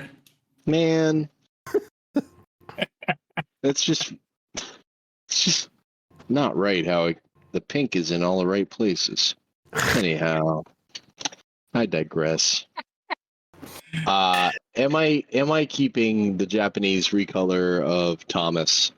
Yes, I am. For the time being, like they're very available right now. So if somebody wants one, they can go and get one. This is not the time for me to be like, strike while the iron is hot. The iron is not hot. So is there a big demand for this? I didn't think there would be. No. This is going to be people like me that have a weird story attachment to it and want it as a novelty. And also, it does look the best in every mode. Like, it's a black train, as most train engines are, and it's a white shuttle, as most shuttles are. So it looks the way it's supposed to look. It's fucking gorgeous. It's awesome. And this one, I don't know if you guys remember this, but with the first issue of Thomas, mine had a missing piece when I took it out of the box. And it was such a minor little piece that they just didn't put on the Transformer. It just wasn't there. But it killed the experience for me, and I didn't want to transform that thing for months. But with that now gone and in the past, I was able to open this thing up and transform it into each mode and see them in the colors that they should be, not this weird purple and gray. It was right. So it's good. It's staying. It's a good piece. But it is obscure, at least here. Like, nobody's going to be like, oh man, I have to have that. But they should want it more than the other one. That's my opinion. I like things to look the way that they should look, not cartoon accurate, because the cartoon was just taking a shot. That's why I like the MDLX. It's like a newer, more modern take on G1. Yeah, no, they look appropriate for today's aesthetic, and they look like they could still transform. Mm-hmm. Yeah, they do. They don't have to. I'm not going to do it. They look great, but it's a whole other thing. What else did you get besides Astro Train? I got the entire first wave of Cosmic Legions, which is the cousin to Mythic Legions. In space. Yeah.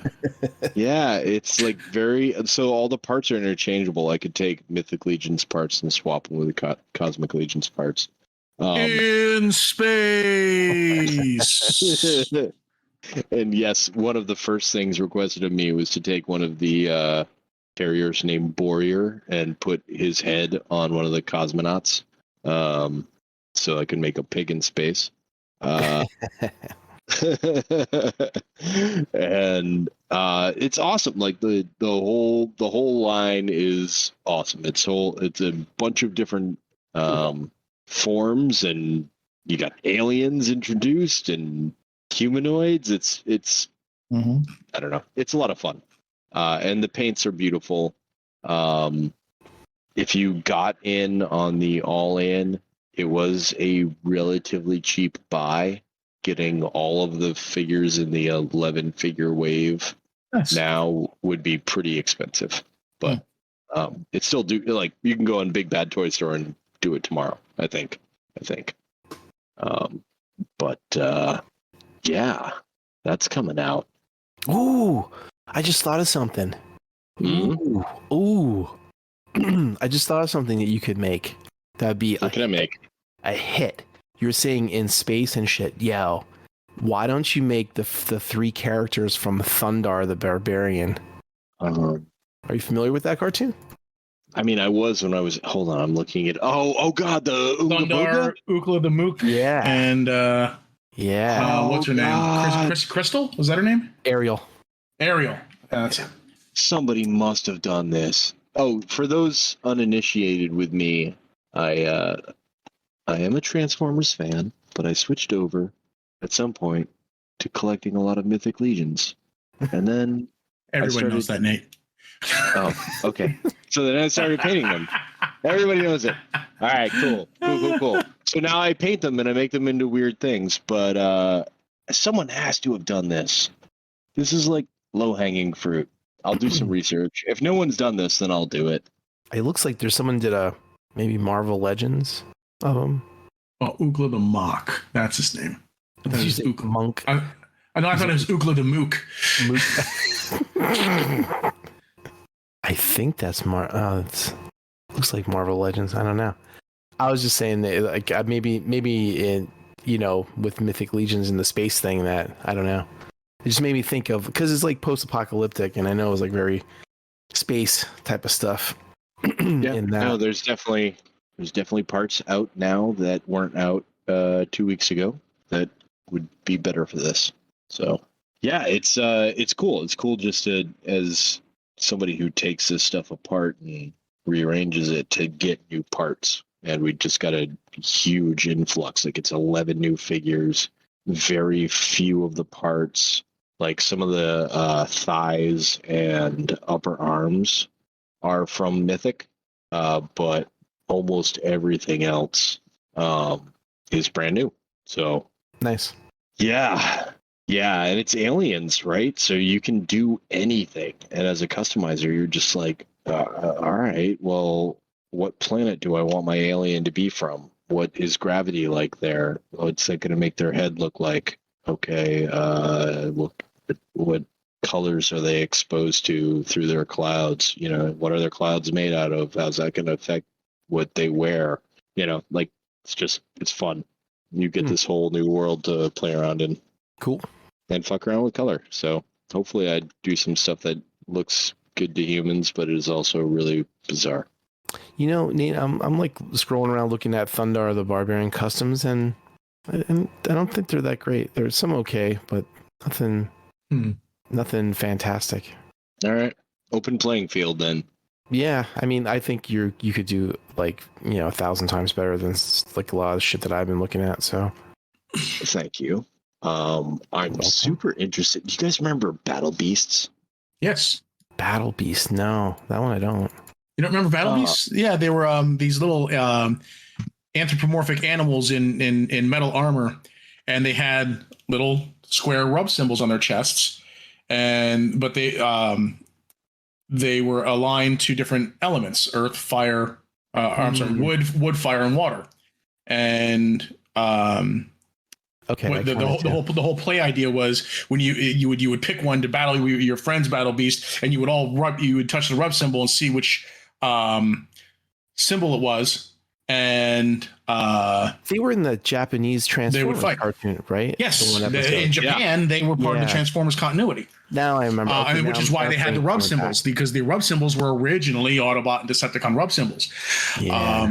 So the line with the eye patch is bringing back a lot of memories. Yeah. Yep.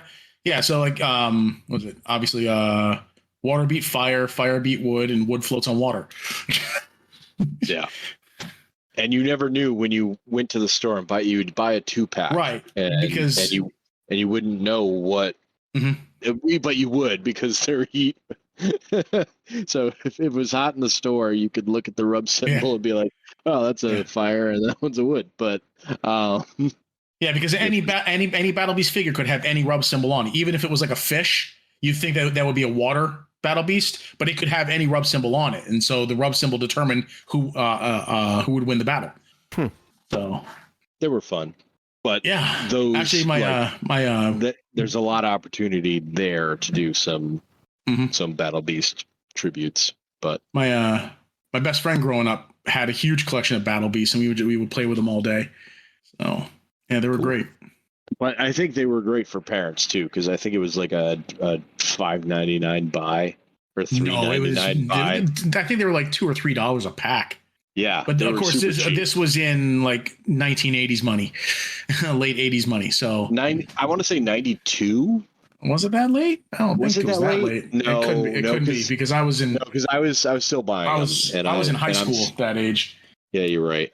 Yeah, it had to be 87, 88. 87. I'm making. Is it 87? Okay. Yep. They started selling them outside of Japan in 87, according to Wikipedia. And they were like in supermarkets. That's where I would see them, and that's where I would pick them up.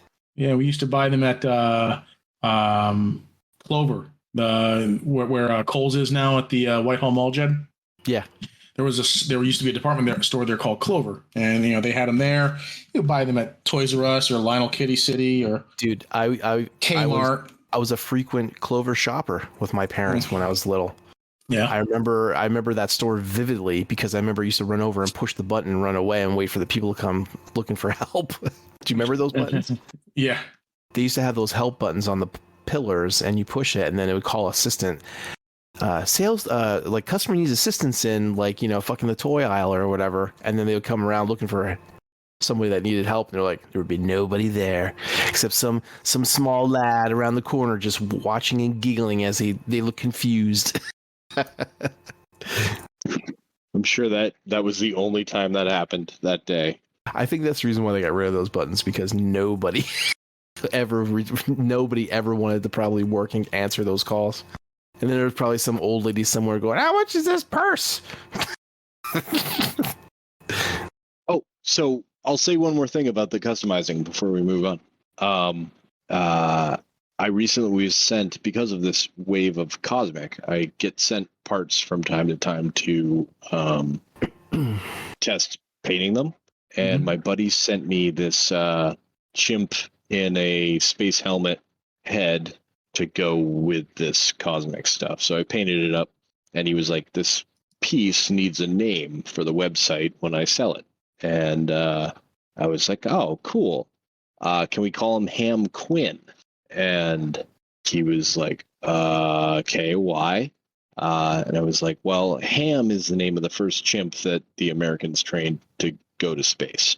And my buddy Brian Quinn played him in a movie that was made in, I think, France. I think they shot this movie about American scientists training the chimps to go to space. So anyway, we named him Ham Quinn, and it was fucking awesome to have this weird tribute to my buddy's acting career. And he doesn't do that anymore, but now he's a professor.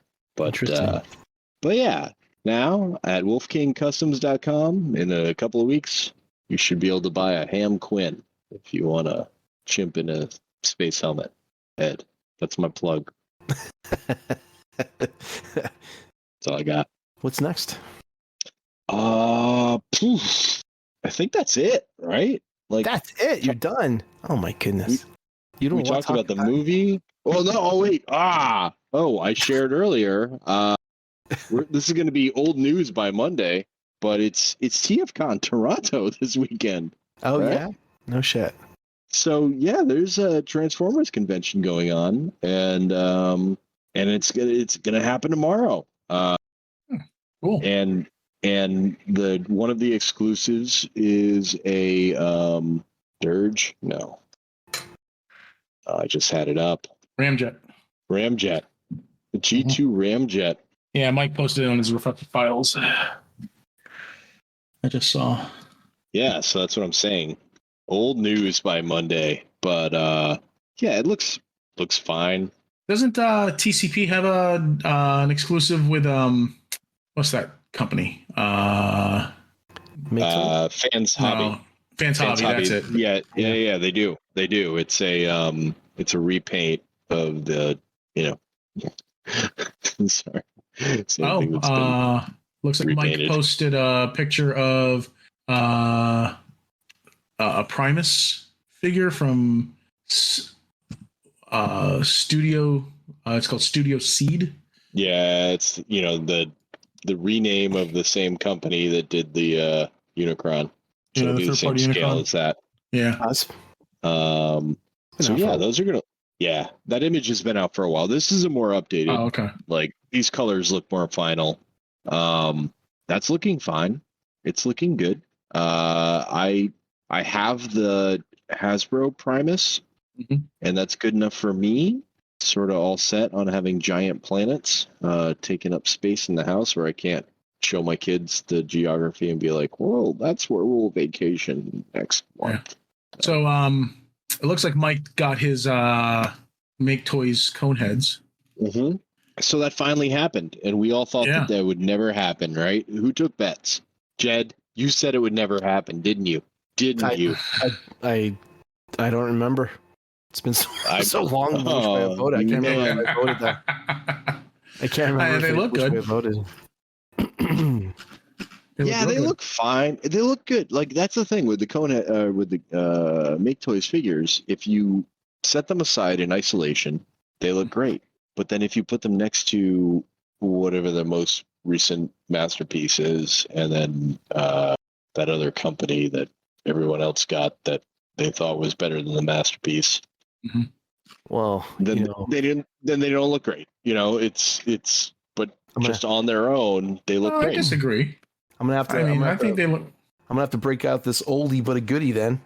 Oh, I'm not getting new cone heads. No, that's funny. The picture that.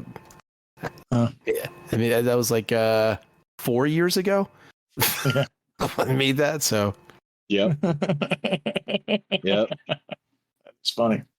Put that in the BNS chat. Give that to Mike. Wow, that was about 4 years ago. It's been a long haul for Make Toys, but they made it. Shouldn't we be celebrating this? That they didn't die? So I have this image dated as April 17th of 2019. And that's probably when they announced it. So that's how long ago it was. Wow.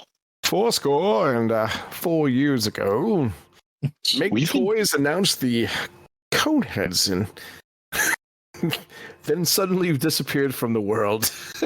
Yeah. No, that they did. So is anybody getting the MP44 Optimus Prime toy deco? No. Nate? Oof. That's a hard one for me. So no, I'm not. But I would want, like, that's where my collecting has been. I've been more of a toy deco type collector. I do like the alt mode. It's just too late. Yeah. It's just too late. Like I can't with the man. I swore I wasn't going to be a broken record and talk about the budget constraints of having kids. But guys out there, if you're thinking that your life is empty because you just have a room full of toys, you may want to reconsider having children. It changes your life completely to the point where your toys become meaningless and you don't get to spend any time with them. It's just, it's really hard to Sorry, I digress. It's my own personal. I got some news for you. Yeah. Yeah. So a federal appeals court said that it will not block Microsoft from closing on its $69 billion acquisition of Activision Blizzard. Yeah. So Microsoft is snarfing that up. Yeah. That's been in court for a while now. Yes, it has. I also have some news. Ooh. Weird news or just news? Yeah, it's pretty weird. So apparently, Robert F. Kennedy Jr. had a press dinner, and let's just say it didn't go very well. What happened? Well, there was farting. Oh, From him? Loud, violent farting. I thought more cocaine was found, maybe. No. Yeah, so Page 6 regrets to report that a press dinner to boost Robert F. Kennedy Jr.'s presidential campaign descended into a foul bout of screaming and polemic farting Tuesday night.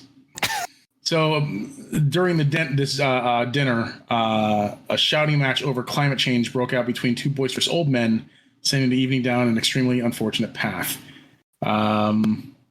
So it all started when a guest asked Kennedy about the environment, and that prompted gossip columnist turned flack Doug Descher, the host of the event. He became enraged and screamed at the top of his lungs, "The climate hoax." Then art critic Anthony Hayden Guest spoke up and denounced longtime pal Descher, calling him a miserable blob, with which Hayden Guest replied, or Hayden Guest told him to shut up.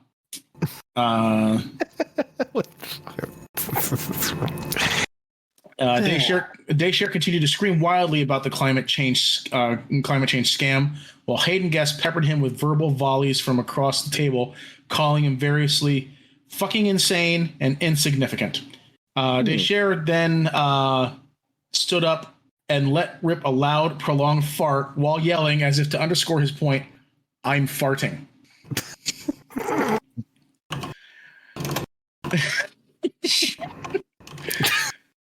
Oh, man. How old are these gentlemen? These are like in their 60s, right? They're probably in their 70s. These are very old men. Fucking yeah. They're very old men retorting in an argument with a loud fart. So yeah, I thought it was pretty funny when I read it. And I also looked it up, and various other websites were reporting on it too. Your mother was a hamster and your father smelt of elderberries. When asked to comment about it the next day, Descher told us, "I apologize for using my flatulence as a medium of public commentary in your presence." So, could you imagine being on his public relation after seeing that? And you're like, how are we going to clean this up? How do we phrase your apology? Actually, maybe they might be younger than 70, because I saw a picture of Descher, and he doesn't look to be super old. He looks maybe in his 50s. Anthony Hayden Guest, though, does look rather old, so I wouldn't be surprised if he was in his 70s. And here's the picture of Robert F. Kennedy throughout the whole thing.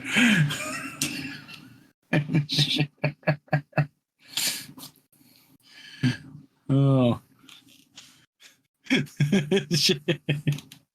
Yeah. Oh, just the look of disappointment on his face. So, Nate, here are the Baldur's Gate 3 requirements, because for you wanted to know but was afraid to ask. Okay. There you go. Yep. There's the minimum end requirement. I'm gonna bring up my laptop spec. You know what? Let's put it on this iMac. Did I read that correctly? Is fucking whatchamacallit free now too? Elder Scrolls? Elder Scrolls what? Yeah, Elder Scrolls Skyrim? Elder Scrolls Online. Oh yeah, that's free to play. Yeah, that's been free to play. Have you played that? Yeah, No. I don't play MMOs. Yeah, me neither. I've got above all the recommended Mac OS. Excellent. I can about the play this graphics? game. Woo! Oh, I can. Yeah, I know. Guys, this is on my old ass computer too. Like Mac, just I know you think differently, but it kicks the shit out of PC. Oh Just God. consistently. please.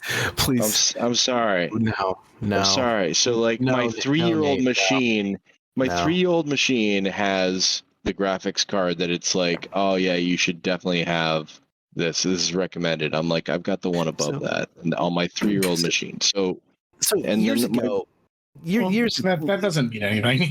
yeah, years ago, Levy like enlightened me, right? So you may get a graphics card or this or that, right? But the value of it and what you pay for it is like important to take note of, because you can get like a kick-ass graphics card, but it may be relational and to the value of what you pay for it is not equal. So, you know, when it comes to Macs, you may have a decent computer from like 3 years ago, but you probably paid like way too much money for it. You know, and that's where like the whole value versus performance type of thing balances out, and that's why Macs are trash. I did pay, and I've griped to you guys privately about it, and so any support I show for Macintosh right now is it's just a show, a facade. It's mostly regret for my spoiled dollars, you know, where I just vomited this money into the thing because that's what I was used to doing, and I had a project that needed to get done. Yeah, and it's also like, and you can't get out. Well, it's like I'm mid-project when your fucking other machine died, and now I'm coming back to you to buy a new one. I don't know why, instead of doing research and going elsewhere. Come over to the PC side, man. Yeah. Be one of us. Join us. Cheaper. Join us. Well, how does that go? One of us. Yeah. One of us. There's even like Mac-based themes you could get for Windows if you feel, you know, lonely and out of place. Anyway, if you get a PC, Nate, you can do it up like this. Let me see if I can. I can slowly share images. Slowly share. No, I'm trying to figure out how to share it. All right. That's the thing. My Macintosh helps me do things like that. There. Yeah. See, you can do it. You can do it up like that. Yeah. But only if you got a PC. Mac can't do this. No, you're right. Nope. I can't. Not only can you play kick-ass games at the highest settings possible, but you have a little light show on your desk. You got to fucking rave. Wait, look how fast that is. Look how fast it is. You could just tell how quick that machine works just by seeing it's so fast you can see the power going through the cables. Yes. You know? Crazy. I can also see the reflection of Levy looking pretty happy. Well, it's because the computer is so much faster now. Disturbing. I can't. No, it looks lovely. I'm not coming over. I even got the underglow lighting. Yeah. Ooh. Your Devastator is beautiful. It's lovely. But I will be able to play Baldur's Gate. We should kill each other in online situations. Well, no, it's co-op. You don't actually kill each other unless. We should help each other. Well, then I need to get a new headset. I think that's the issue, right? You need to be able to communicate. I'm trying to convince April to get it too. What are you using now, then, Nate? I don't online game a lot, so I don't have a headset. What are you using right now to podcast? Oh, a headset. That one. Yeah, I mean, this is how we would be talking in chat anyways, through Discord. Oh, so you don't do it through the game? Nobody does it through the game on PC. Okay. I don't even know if the PC version has in-game chat options. Sorry, I'm just used to playing. They probably figure everyone's going to use, Discord or some shit. It's something Something a Mac cultist would say. Yeah. Yeah. Plus, I'm not a gamer. Like, I'm just not a gamer. I'm not. And actually, I don't know if you guys want to play video games with me. I'm not very good at it. But It's D&D. It'll just be like we're playing D&D, really. Yeah. I mean, it's gonna have it'll just be a different interface, you know. It's all turn-based combat and everything, so you got all the time in the world to think about what you want to do, and you know, it's just learning the interface and how to actually do the things you want to do. Yo, I downloaded Baldur's Gate 2 and I fired it up and I made a character. Uh-huh. And I forgot all about like skill points and all that shit. And I was like, I gotta do all that stuff for like, you know, move silently and fucking detect traps and shit. And are the rules going to be different for the new game, or should I play one of the new The new one uses 5e, yeah. Well, mostly 5e. They did homebrew some stuff, but mostly minor shit. But like a lot of the dice rolls, which the game pretty much handled. I mean, like you do like manually roll dice and stuff like that, but the game does all the math, adding the modifiers and everything for you and all that. So it's gonna be fun. Yeah, it is.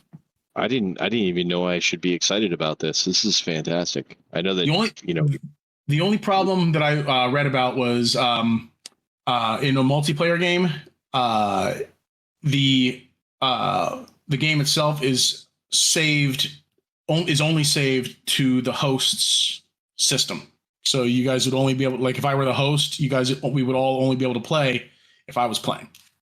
So do we like jump into a portion of your game then? That's part of the story. I think for the I don't know. I would think that it's like a multiplayer game would be its own thing.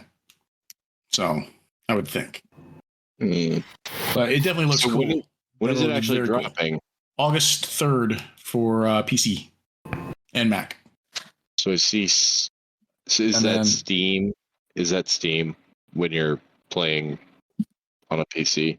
Oh, that's one of the ways to get it. I mean, there's lots of places you can get it from. So you can do that. Okay, so if you're playing a single player game, you can invite your friends to take over the NPCs that are with your party. And play your single player game with you. Yeah. Or you can make a new adventure where it's all co-op. See, I would rather do that and you know, just have us play co-op together when we can, so that way everyone is, you know, no one gets ahead in the story. Like when they I mean, you're still free to play your own single player game, but you know, if it like with all four of us, you know, if four of us wanted to play together, you know, we could just, you know, play together and just, you know, progress the story together. Right. That's interesting. I'm not sure what kind of character class I would want to make first. I kind of would like to do a cleric, but then I also want to do a barbarian. You know, kind of want to do a monk. Yeah. And like character creation options are really cool. I loved your bard. My bard? Oh yeah. Yeah, bard's a character class in there too. But yeah, the character creation options, like the customization options, you know, like for your appearance and stuff, so awesome. Like the Dragonborn look really cool. And then also if you pick sorcerer as your class as a Dragonborn, you pick the draconic ancestry, then like your draconic features that you would normally get as a draconic lineage sorcerer, because like you get like the little bit of scales and stuff like that and whatnot. Well, if you're a Dragonborn, like those colors will run throughout the entire throughout your skin, like so you could be like a black Dragonborn, but then like with the draconic ancestry you could choose to have like green highlights, and it'll that green will just like run throughout your entire skin, and it'll just look really cool the way it does. I was watching a video on it today, so but yeah, the game definitely looks cool. I'm very excited for it. Nice. I specifically avoided, you know, playing the early access thing because I didn't want to spoil anything about the story of the game or anything like that, you know. And because like the last several years, I mean, you were only able to play Act 1, and I didn't want to familiarize myself with that. You know, when the first game came out, then I'd be like, you know, trying to slog through Act 1 because I played it through like, you know, a bunch of times already, and then just to get to Act 2 and shit, you know. So yeah, I've been staying away from that. Nice. As a non-gamer, I can't be spoiled. You know, it's just not possible. So I buy like one game every 2 years. You know, it has to be The Last of Us kind of game for me to be like, okay, this is something I want to purchase and spend my time doing. Apparently the PS5 version of The Last of Us 2 was apparently leaked by Gustavo Santaolalla. So they are apparently adding him as a character in the game that you can go up to and have him play songs from the game. Which is cool. Yeah. Did you ever finish that, Nate? No. That's what I was just thinking about. I was like, man, I heard you thinking it through the mic. Where am I in that game? And it's like not very far. I still haven't finished it. I did. Oh, that's amazing. You started last. Yep. You were the Last of Us, and you were like, is it worth it? Should I play it? And we were like, yes, it's amazing. Of course you should play it. I haven't gotten very far, but you should play it. And you finished it. Mm-hmm. You dirty dog. Yeah. Feelings? Thoughts? Oh, I enjoyed it a lot. It was long. It was a long game. It's one of those deals where I was telling Kyle, it reminds me very much of Metal Gear Solid, where you play as, I think it was Metal Gear Solid, or was it Metal Gear Solid 2? I can't remember.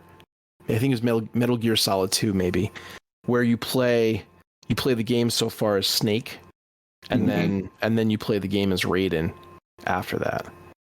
And it was a big deal to do back in the day for PlayStation when you're like, what do you mean I'm not Snake? I'm this new Raiden character guy. Fucking hate this guy, you know? Yeah.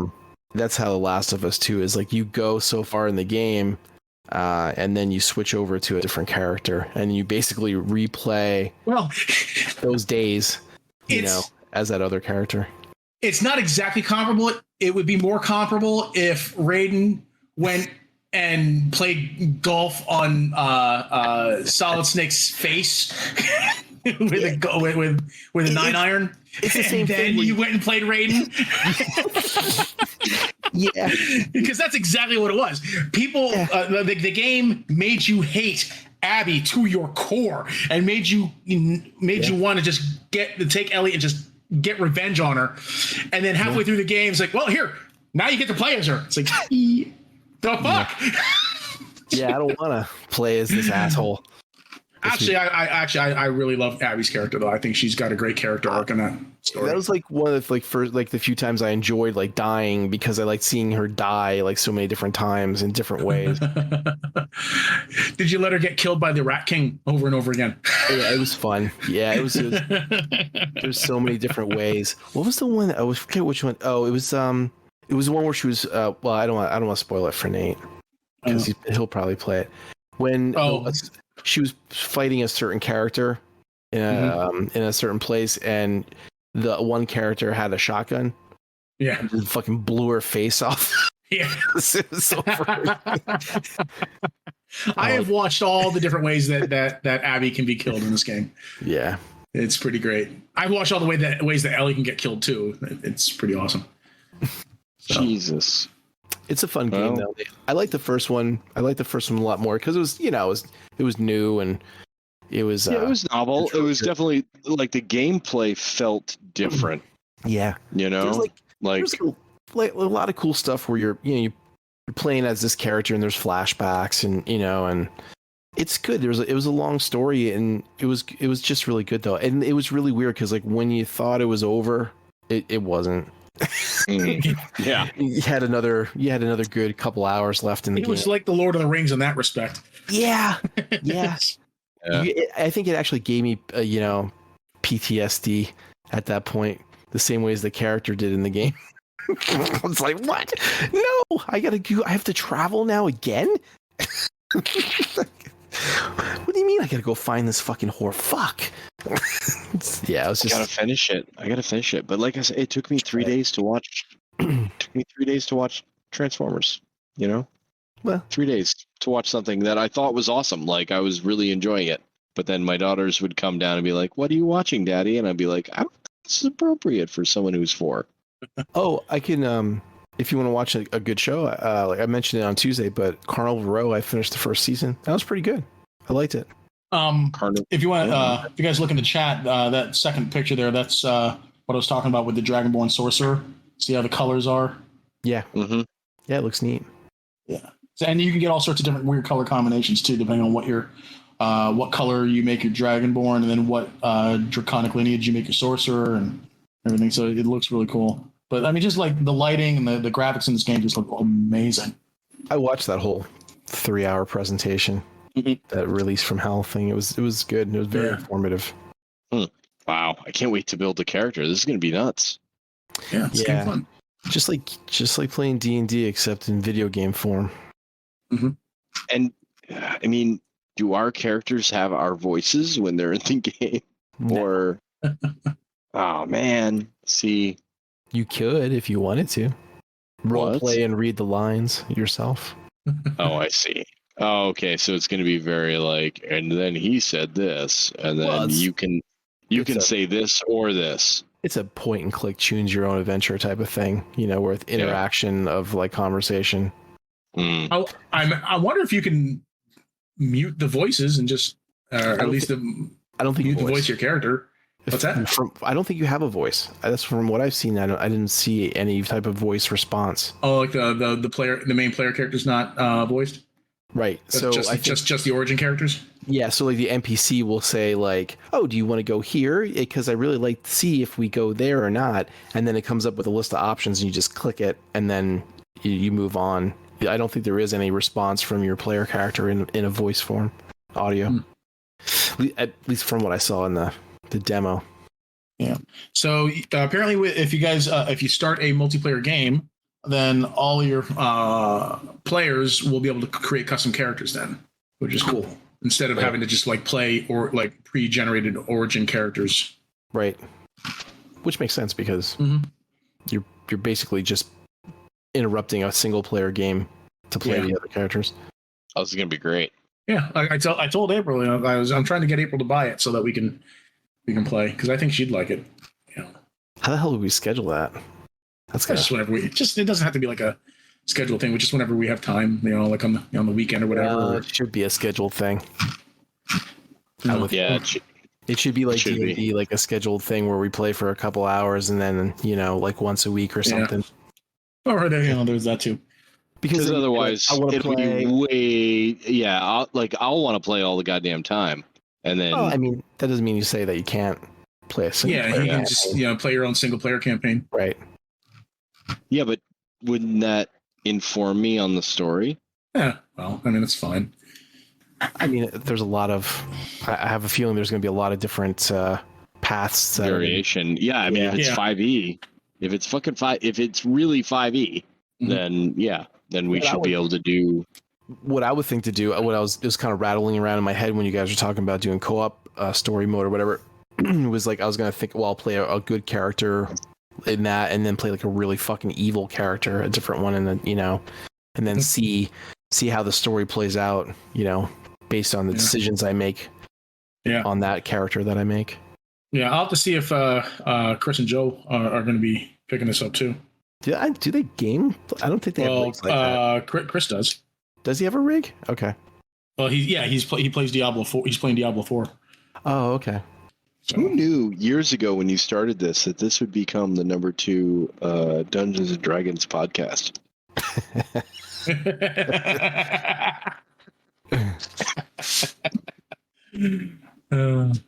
That's funny. Yeah, I'm really excited for Baldur's Gate. It's gonna be good. So, me too. Anything else?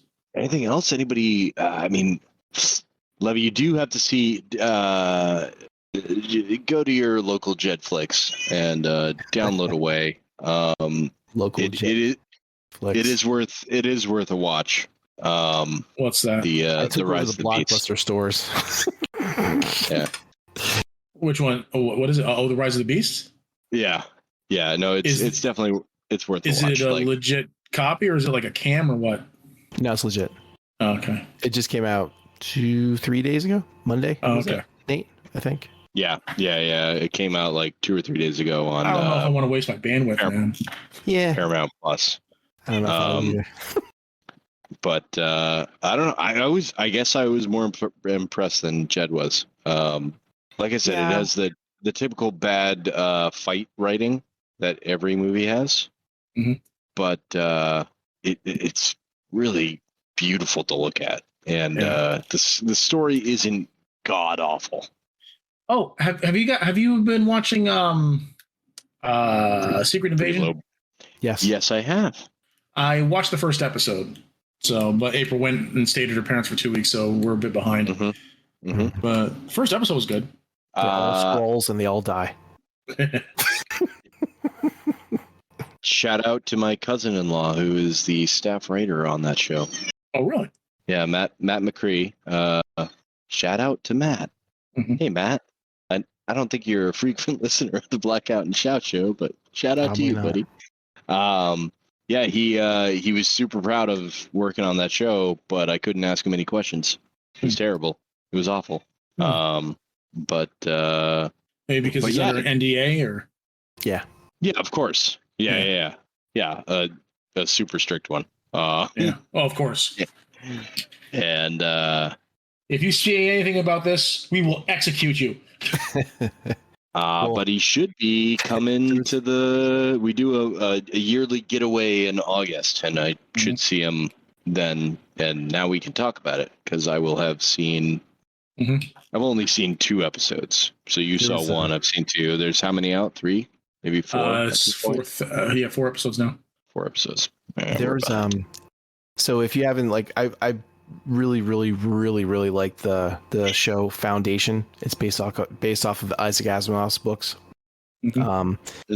There's a scene in the last episode of the last season, and it was the main ruler of basically the whole galaxy. His name's Empire, and there was this woman who tried to fuck everybody over. He just sat there in the middle of a garden and told her that he's like, I'm not going to kill you. He's like, but what we did was we took your DNA. He's like, and we traced back your lineage to all the way back to your grandparents and time before them, and we traced all those people out and who all branched out, all your cousins, second cousins, aunts, uncles. He's like, you know how many people that was? He's like, that was 809 people that we found. He's like, then we took everybody that you interacted with, teachers, friends, family. He's like, that was another 945 people. And he held his fingers up and he goes, and when I turned my fingers, he's like, they're all going to be dead. And he just turned them right in front of her. It's just he's like, we've wiped out every impression that you possibly could have made on anyone ever in your entire life. He's like, now he's like, we're going to put you into a chamber with no audio, no sight. We're going to feed you fucking through a feeding tube in your mouth, and we're going to keep you alive until you die of old age, fucking never ever interacting with anyone ever again, just so you can sit there and remember over and over what you did to me. I was like, holy shit. Jesus Christ. I'm like, talk about fucking what did she do? So Empire, he's like an emperor, right? So but he clones himself Clearly. So he was like the 14th or something like that, right? So he has an older clone of himself called Dusk and a younger clone of himself called Dawn. And she tried to change his mind about the whole process, of his younger version of himself, and corrupt him to the point where he had to destroy the clone and he had to start new and stuff like that. And it made him really pissed off. Fucking wow. Yeah, it was pretty fucked up. And the dude that was in Lord of the Rings plays him, Lee Pace. So he's like this. Okay, I can see that. I can see him playing that kind of character. Yeah, because he played. He was what's his name's dad? Legolas's dad. Legolas's dad. Yeah, and Ithrandil, or I think was his name. And he was an asshole in that too. So Yeah. it's really good. It's a really good show. I love that fucking show. It's so good. They just started the second season last week. But yeah, talk about Marvel. Franduil. Marvel NDA. That's probably what they do. We murder everyone you ever met. Everyone you ever met. Anyone that ever contributed to your gene pool. Yeah. And then we will keep you alive. Yeah, that's some dark shit, dude. It is dark. Oh man. In Critical Role news, I don't know if you heard this, Jed, but they just recently scrubbed hundreds of episodes of content. Yep. From all of their streaming outlets. Not main campaign episodes. Right. It was basically all of Talks Machina, all episodes of their after show. Yeah, after show. And the Between the Sheets one-on-one interviews with the cast, because they're scrubbing out any association they had with Brian W. Foster. Right. Brian W. Foster was the guy who hosted the Talks Machina. He's the one that conducted the one-on-one interviews in Between the Sheets. He was Ashley Johnson's fiance, and it turns out that he is a verbally and emotionally abusive piece of shit, and it's so bad that she had to get a restraining order against him earlier this year or late last year. Yep. Unfortunately, a couple of spin-off one-shot episodes were also chopped because he was a player in those. So then a couple of them were very popular, like was it Trinket's Honey Heist? Is gone. Yep. Yeah, it's gone, and people love that session. They loved it, from what I understand, and I unfortunately did not get a chance to hear it. I'm sure you could probably find it somewhere, right? Because once it's on the internet, it's never gone. Somewhere, right? Yeah, so I'm sure Jet could find it somewhere. There's also transcripts out there too. But transcripts aren't the same though. No, it's not the same, but I mean, it does exist just in case you ever. Yeah, but I'm sure, like I said, I'm sure Jed can find, the recording somewhere. Oh, there it is. I found it. Okay. See, it didn't take him long. So, but that is scary though. Like, it is the reason I still keep my DVD collection.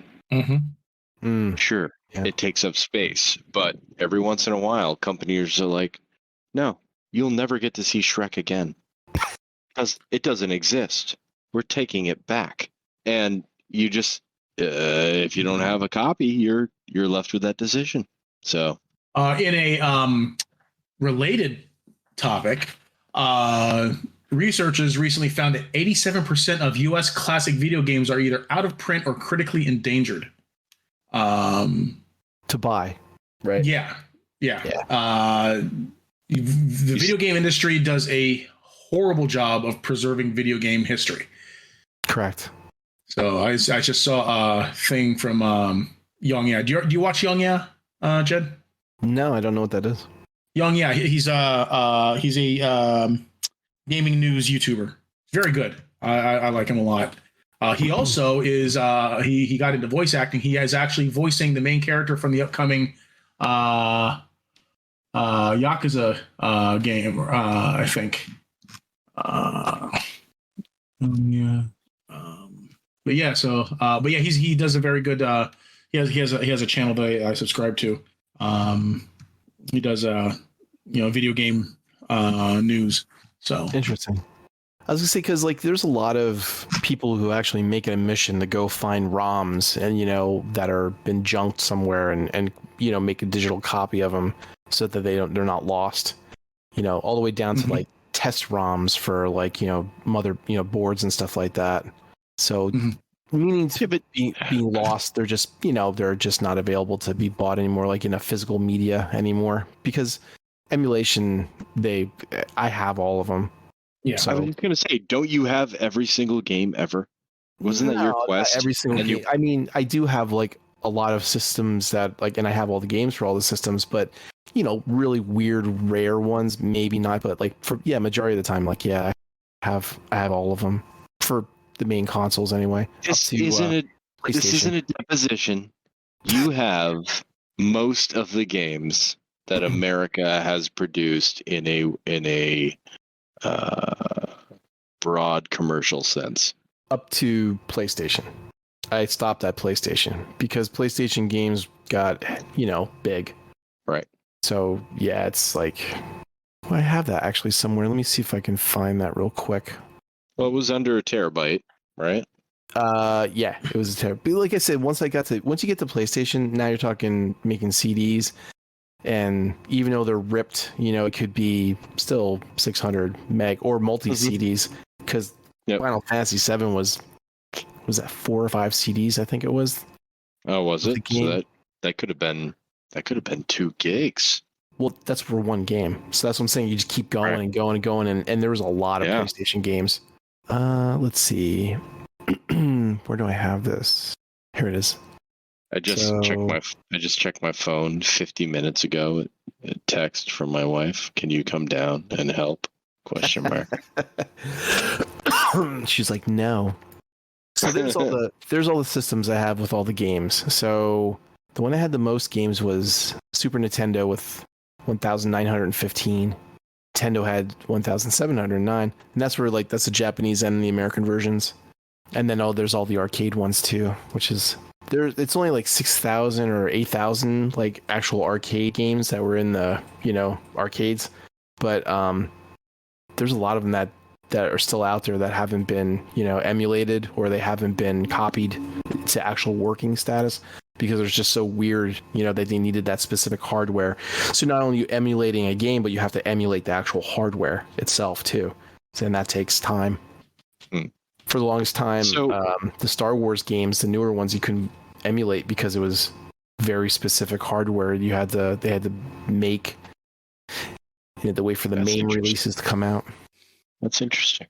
I was surprised that Neo Geo only had like 400, had 400 games. I thought it was like a lot less than that, but apparently SNK really pushed it in Japan. How many spreadsheets would you say you have? Things? Everything? Yeah, of things. Because this spreadsheet is phenomenal. It's just very detailed, and I'm assuming that you have a spreadsheet for each individual system. No. And what games that includes? No, I'm not that meticulous. Oh, no. Interesting. So you don't have a spreadsheet with all the games that you have? No. Current. Oh, okay. No, that would be ridiculous. All right. I thought you were that ridiculous. I'm sorry. My apologies. I do have a lot of spreadsheets, though. I have spreadsheets of when I do my bills. I got spreadsheets for when I do like the orders and stuff like that through Hidden Toys. I do have spreadsheets for when I do my wife's timesheet for her so that she has to send into work, and some other spreadsheet that I got. I forget. Oh, and this. So, but that's about it. I hate spreadsheets, so unless I hack them. It just seems like you have a pretty good spreadsheet situation going on here. I thought maybe. Anyway, so these are the original gaming systems from the beginning, like all the way up to PlayStation, except PlayStation, because But then again, I think there's a couple that came out after PlayStation that I got, like let's see, like Nintendo 64 that came out after PlayStation, right? That was 96. So, but those didn't have a lot of games. And they weren't disc. They were cartridge still. So they weren't that big. Jaguar. I bought Nintendo 64 was the first system I bought. And it was only because it had a Transformers Beast Wars fighting game. Oh yeah. Yeah.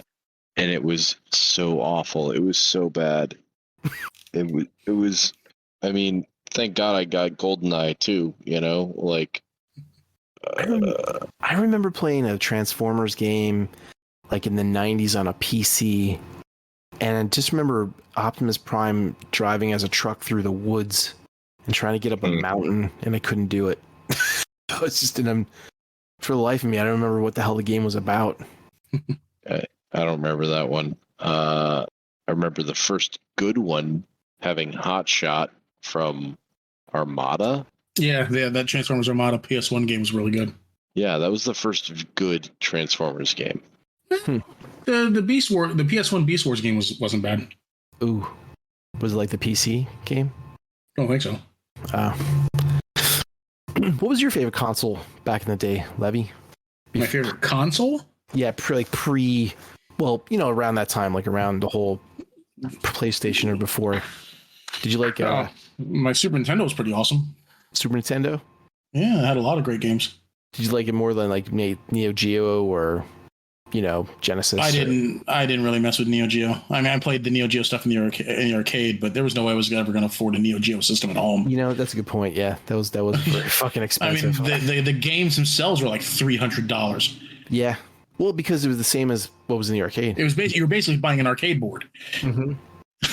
Yeah, those were those cartridges or yeah. Or were they? Yeah, they weren't. Discs, I believe so. Yeah, I don't know anyone that ever had a home Neo Geo system. My ex-fiance did. Oh, really? Yeah. And I was like, wow, this is amazing. And when I came over I was like, I kept playing it with her brother all the time. She's like, are we gonna go out and do something? I'm like, yeah. I'll keep playing some King of Fighters, Street Fighter. No, or I mean, King of Fighters and fucking Art of Fighting, Fatal Fury. Yeah, they had a whole bunch of games too. I heard that was pretty. And rich. they were arcade perfect because they were the arcade versions. Yeah, it was amazing. I was like, oh, it was basically the arcade hardware in a Samurai. What the fuck was it called? Showdown. Samurai Showdown. Yeah. Stuff. Yeah, I would have to say Super Nintendo was probably my favorite system pre PlayStation. Actually, even in the PlayStation 1 era, my Super Nintendo, because I didn't get a PlayStation 1 until much later or much long after it had originally launched. I didn't get one for several years. But like two of my favorite games of all time are on PS1. So I actually like the NES more than I like the Super NES. Really? Mm-hmm. I never had an NES. I had the Sega Master System. Oh yeah, the Sega. Yeah. I didn't have anything until the 64, and then the next machine I got was the PS4. But I rented. What? I rented the Nintendo all the time. Do you remember that? Going to the video rental store and renting a Nintendo was like $35 for a week with one game. Yep. And I had to save up all my allowance money to do it. Wow. And it would be like fucking Zelda and Mega Man for a week. Maybe some Kid Icarus. Mm-hmm. Man, I fucking love Nintendo. Yeah.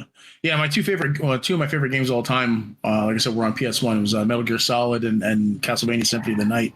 I can just pick up and play those games at any time and just start playing, no matter at what point in the game it is. I can just pick up and play, and so those were two of my favorite games. I mean, I can't say the same about Simon's Quest, but I can say that if you offered me some Simon's Quest, I would drink it up immediately. Be like, absolutely. Oh, Castlevania 2. Yeah. Oh, so good. PlayStation era was actually around the time I started getting really hardcore into fighting games. So like I bought a Sega Saturn and started. I got myself a Game Shark cartridge that doubled as a 4 meg memory expander, and started importing my fighting games from Japan, and was playing Japanese versions of the Capcom Versus games and everything on the Saturn because they were like near arcade perfect on the Saturn, whereas on the PlayStation they were really cut down, had features removed, like in like X-Men versus Street Fighter, Marvel versus Street Fighter, and Marvel Capcom 1 did come out on. Oh wait, no, Marvel vs. Capcom 1 did come out on the PlayStation 1. Yeah, all those games, like they had like huge amounts of animation frames removed. You couldn't pick 2-man tag teams. It was one versus one. But you can pick a character to come out as an assist. The only way you could do 2 versus 2 tag team was if both players picked the same characters. So I didn't mess with the PlayStation versions of those games because the PlayStation, for as powerful as it was, it couldn't handle those games. But with the 4 meg memory expansion on the Saturn, they were near arcade perfect. So, and then I went and I actually went real hardcore with the Sega Dreamcast and actually bought a Japanese Dreamcast and got it modded so I can play American games on it. But like because the Dreamcast launched like months in advance before the US version of the Dreamcast did. So like I imported the Japanese Dreamcast and I bought Marvel vs. Capcom 1 on that and was playing it at home when everyone else was like, forced to just play it in the arcades if they wanted to play. So, and then obviously Marvel vs. Capcom 2 came out on the Dreamcast and, so.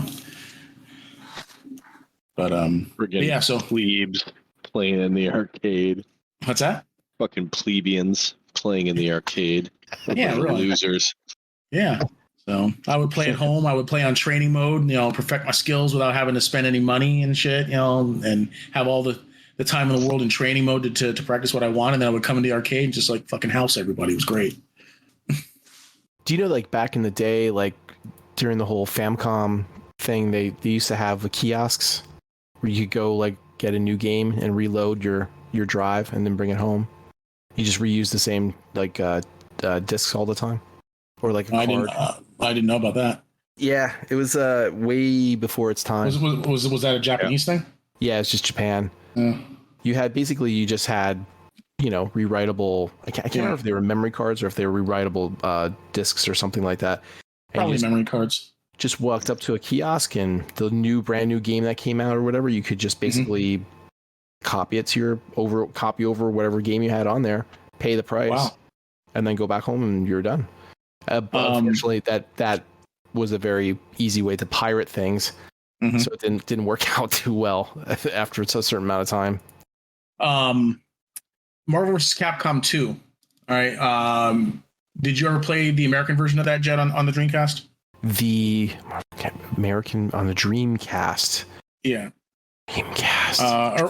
Or any American version of Marvel vs. Capcom 2, because the game had 56 character roster. Yeah. But it only had like 20 characters unlocked at the start. You had to play the game to unlock all the other characters, right? I'm trying to remember. I know we used to play that all the time on the PlayStation. And we used to have fighting championships at my friend's house all the time. And we'd drink and fight and I'm pretty sure that my one from Brian, he had like all the consoles, and I remember we played like he had everything back then. He had like for everything from like the Master System to the fucking TurboGrafx to everything. And I remember he had a Dreamcast, and he was talking about how cool it was and how it could be online. And then I think we did play it where we unlocked it all because we were big Marvel vs. Capcom. That's all we've played fighting games. It was that game.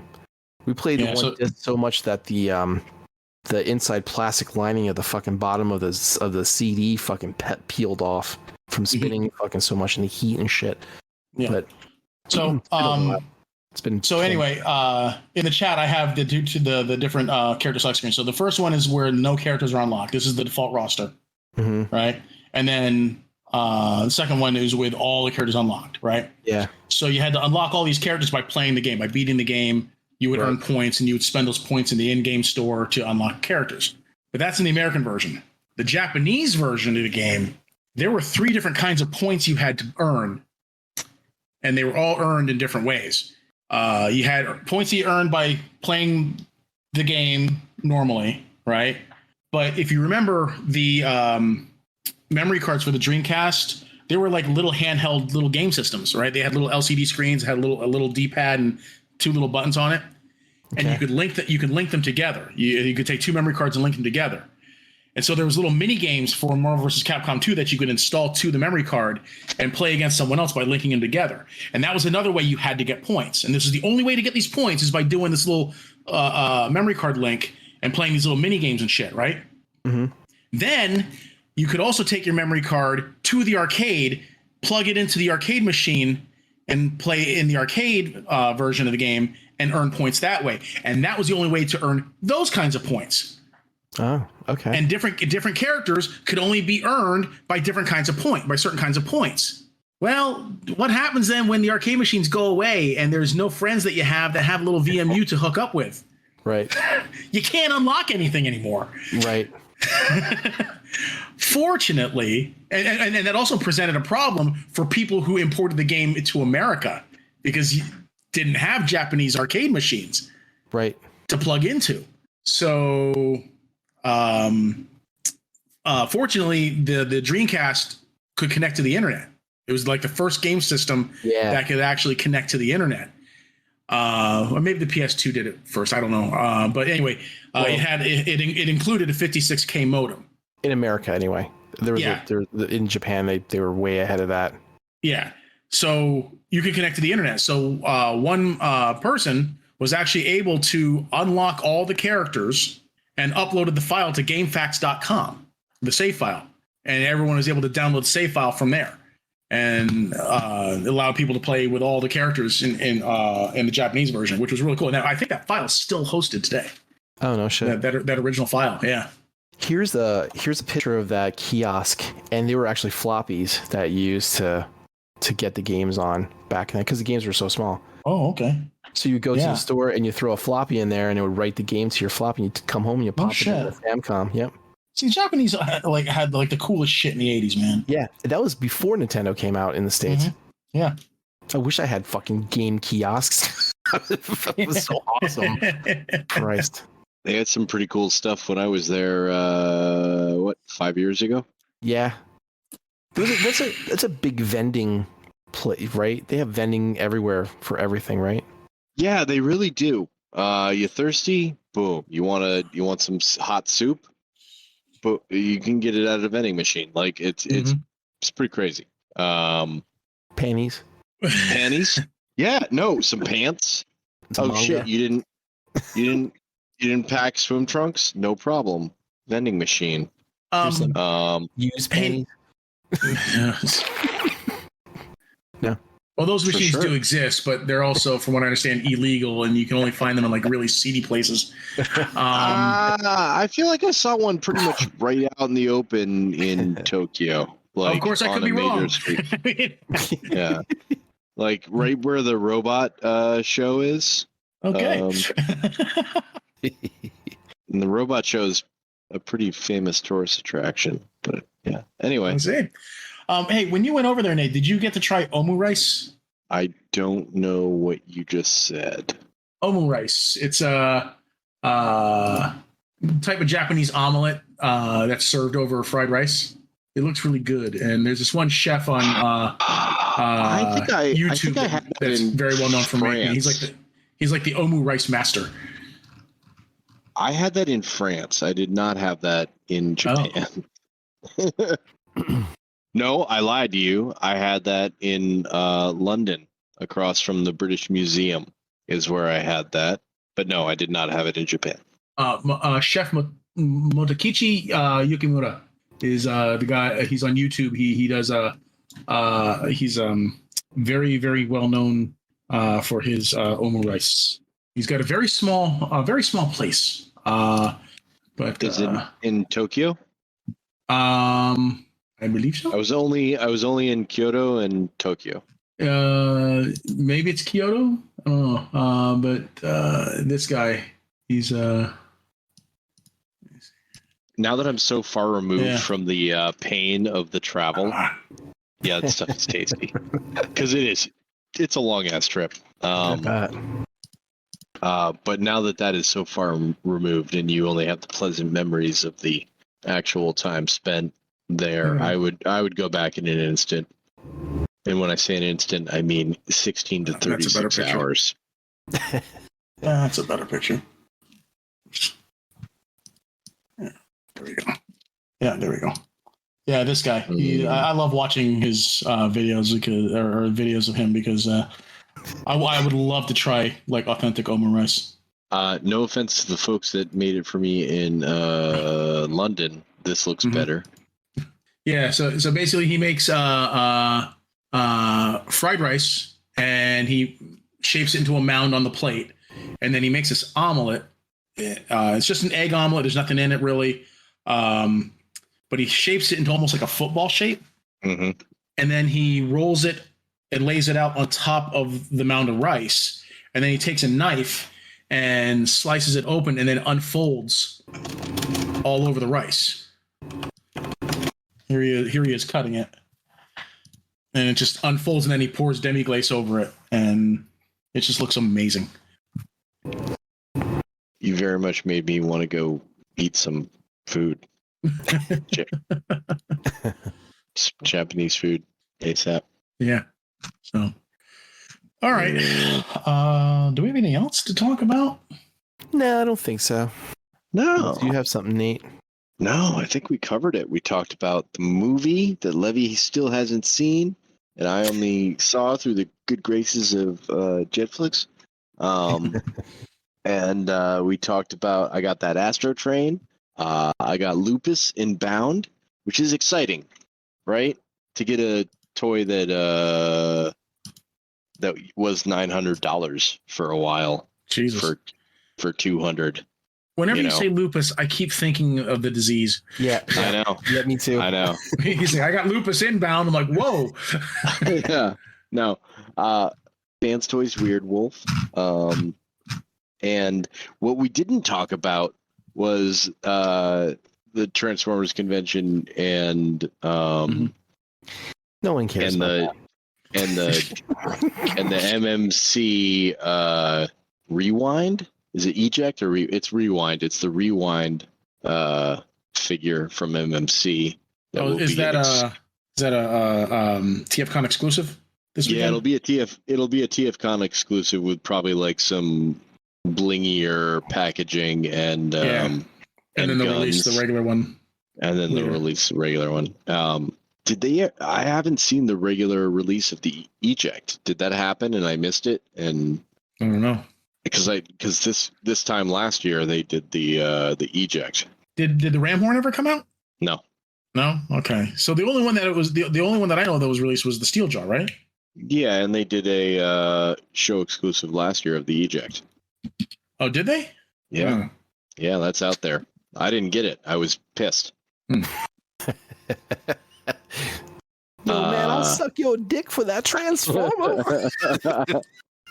No, you know how it is. Like, we go to shows quite often, and we get exclusives. And when I go to the show, I have no problem being like, yeah, I paid to get here. I paid to get into the show. I have no problem with this exclusivity of this figure. And most people can go to, Planet Steel Express next week, and they'll have it in a month. Fine. Mm-hmm. But then it got harder and harder to like get them. And anyway, I don't like the extra premium price on something that I know was pretty basic for them to do. Yeah. It wasn't especially hard. If they already released one and this is just a repaint. Yeah. Yep. It's just, well, yeah. I mean, the mold is made. We know you're making a few of them.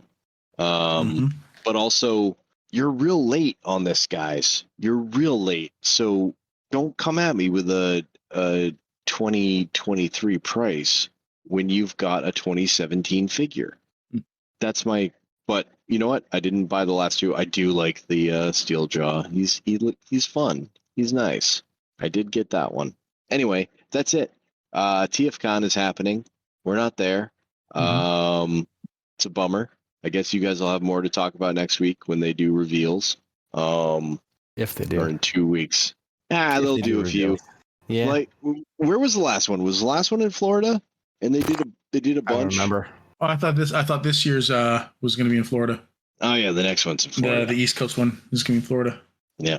Did Mike say if he was going to that one or not? I think that was a no. I think it was a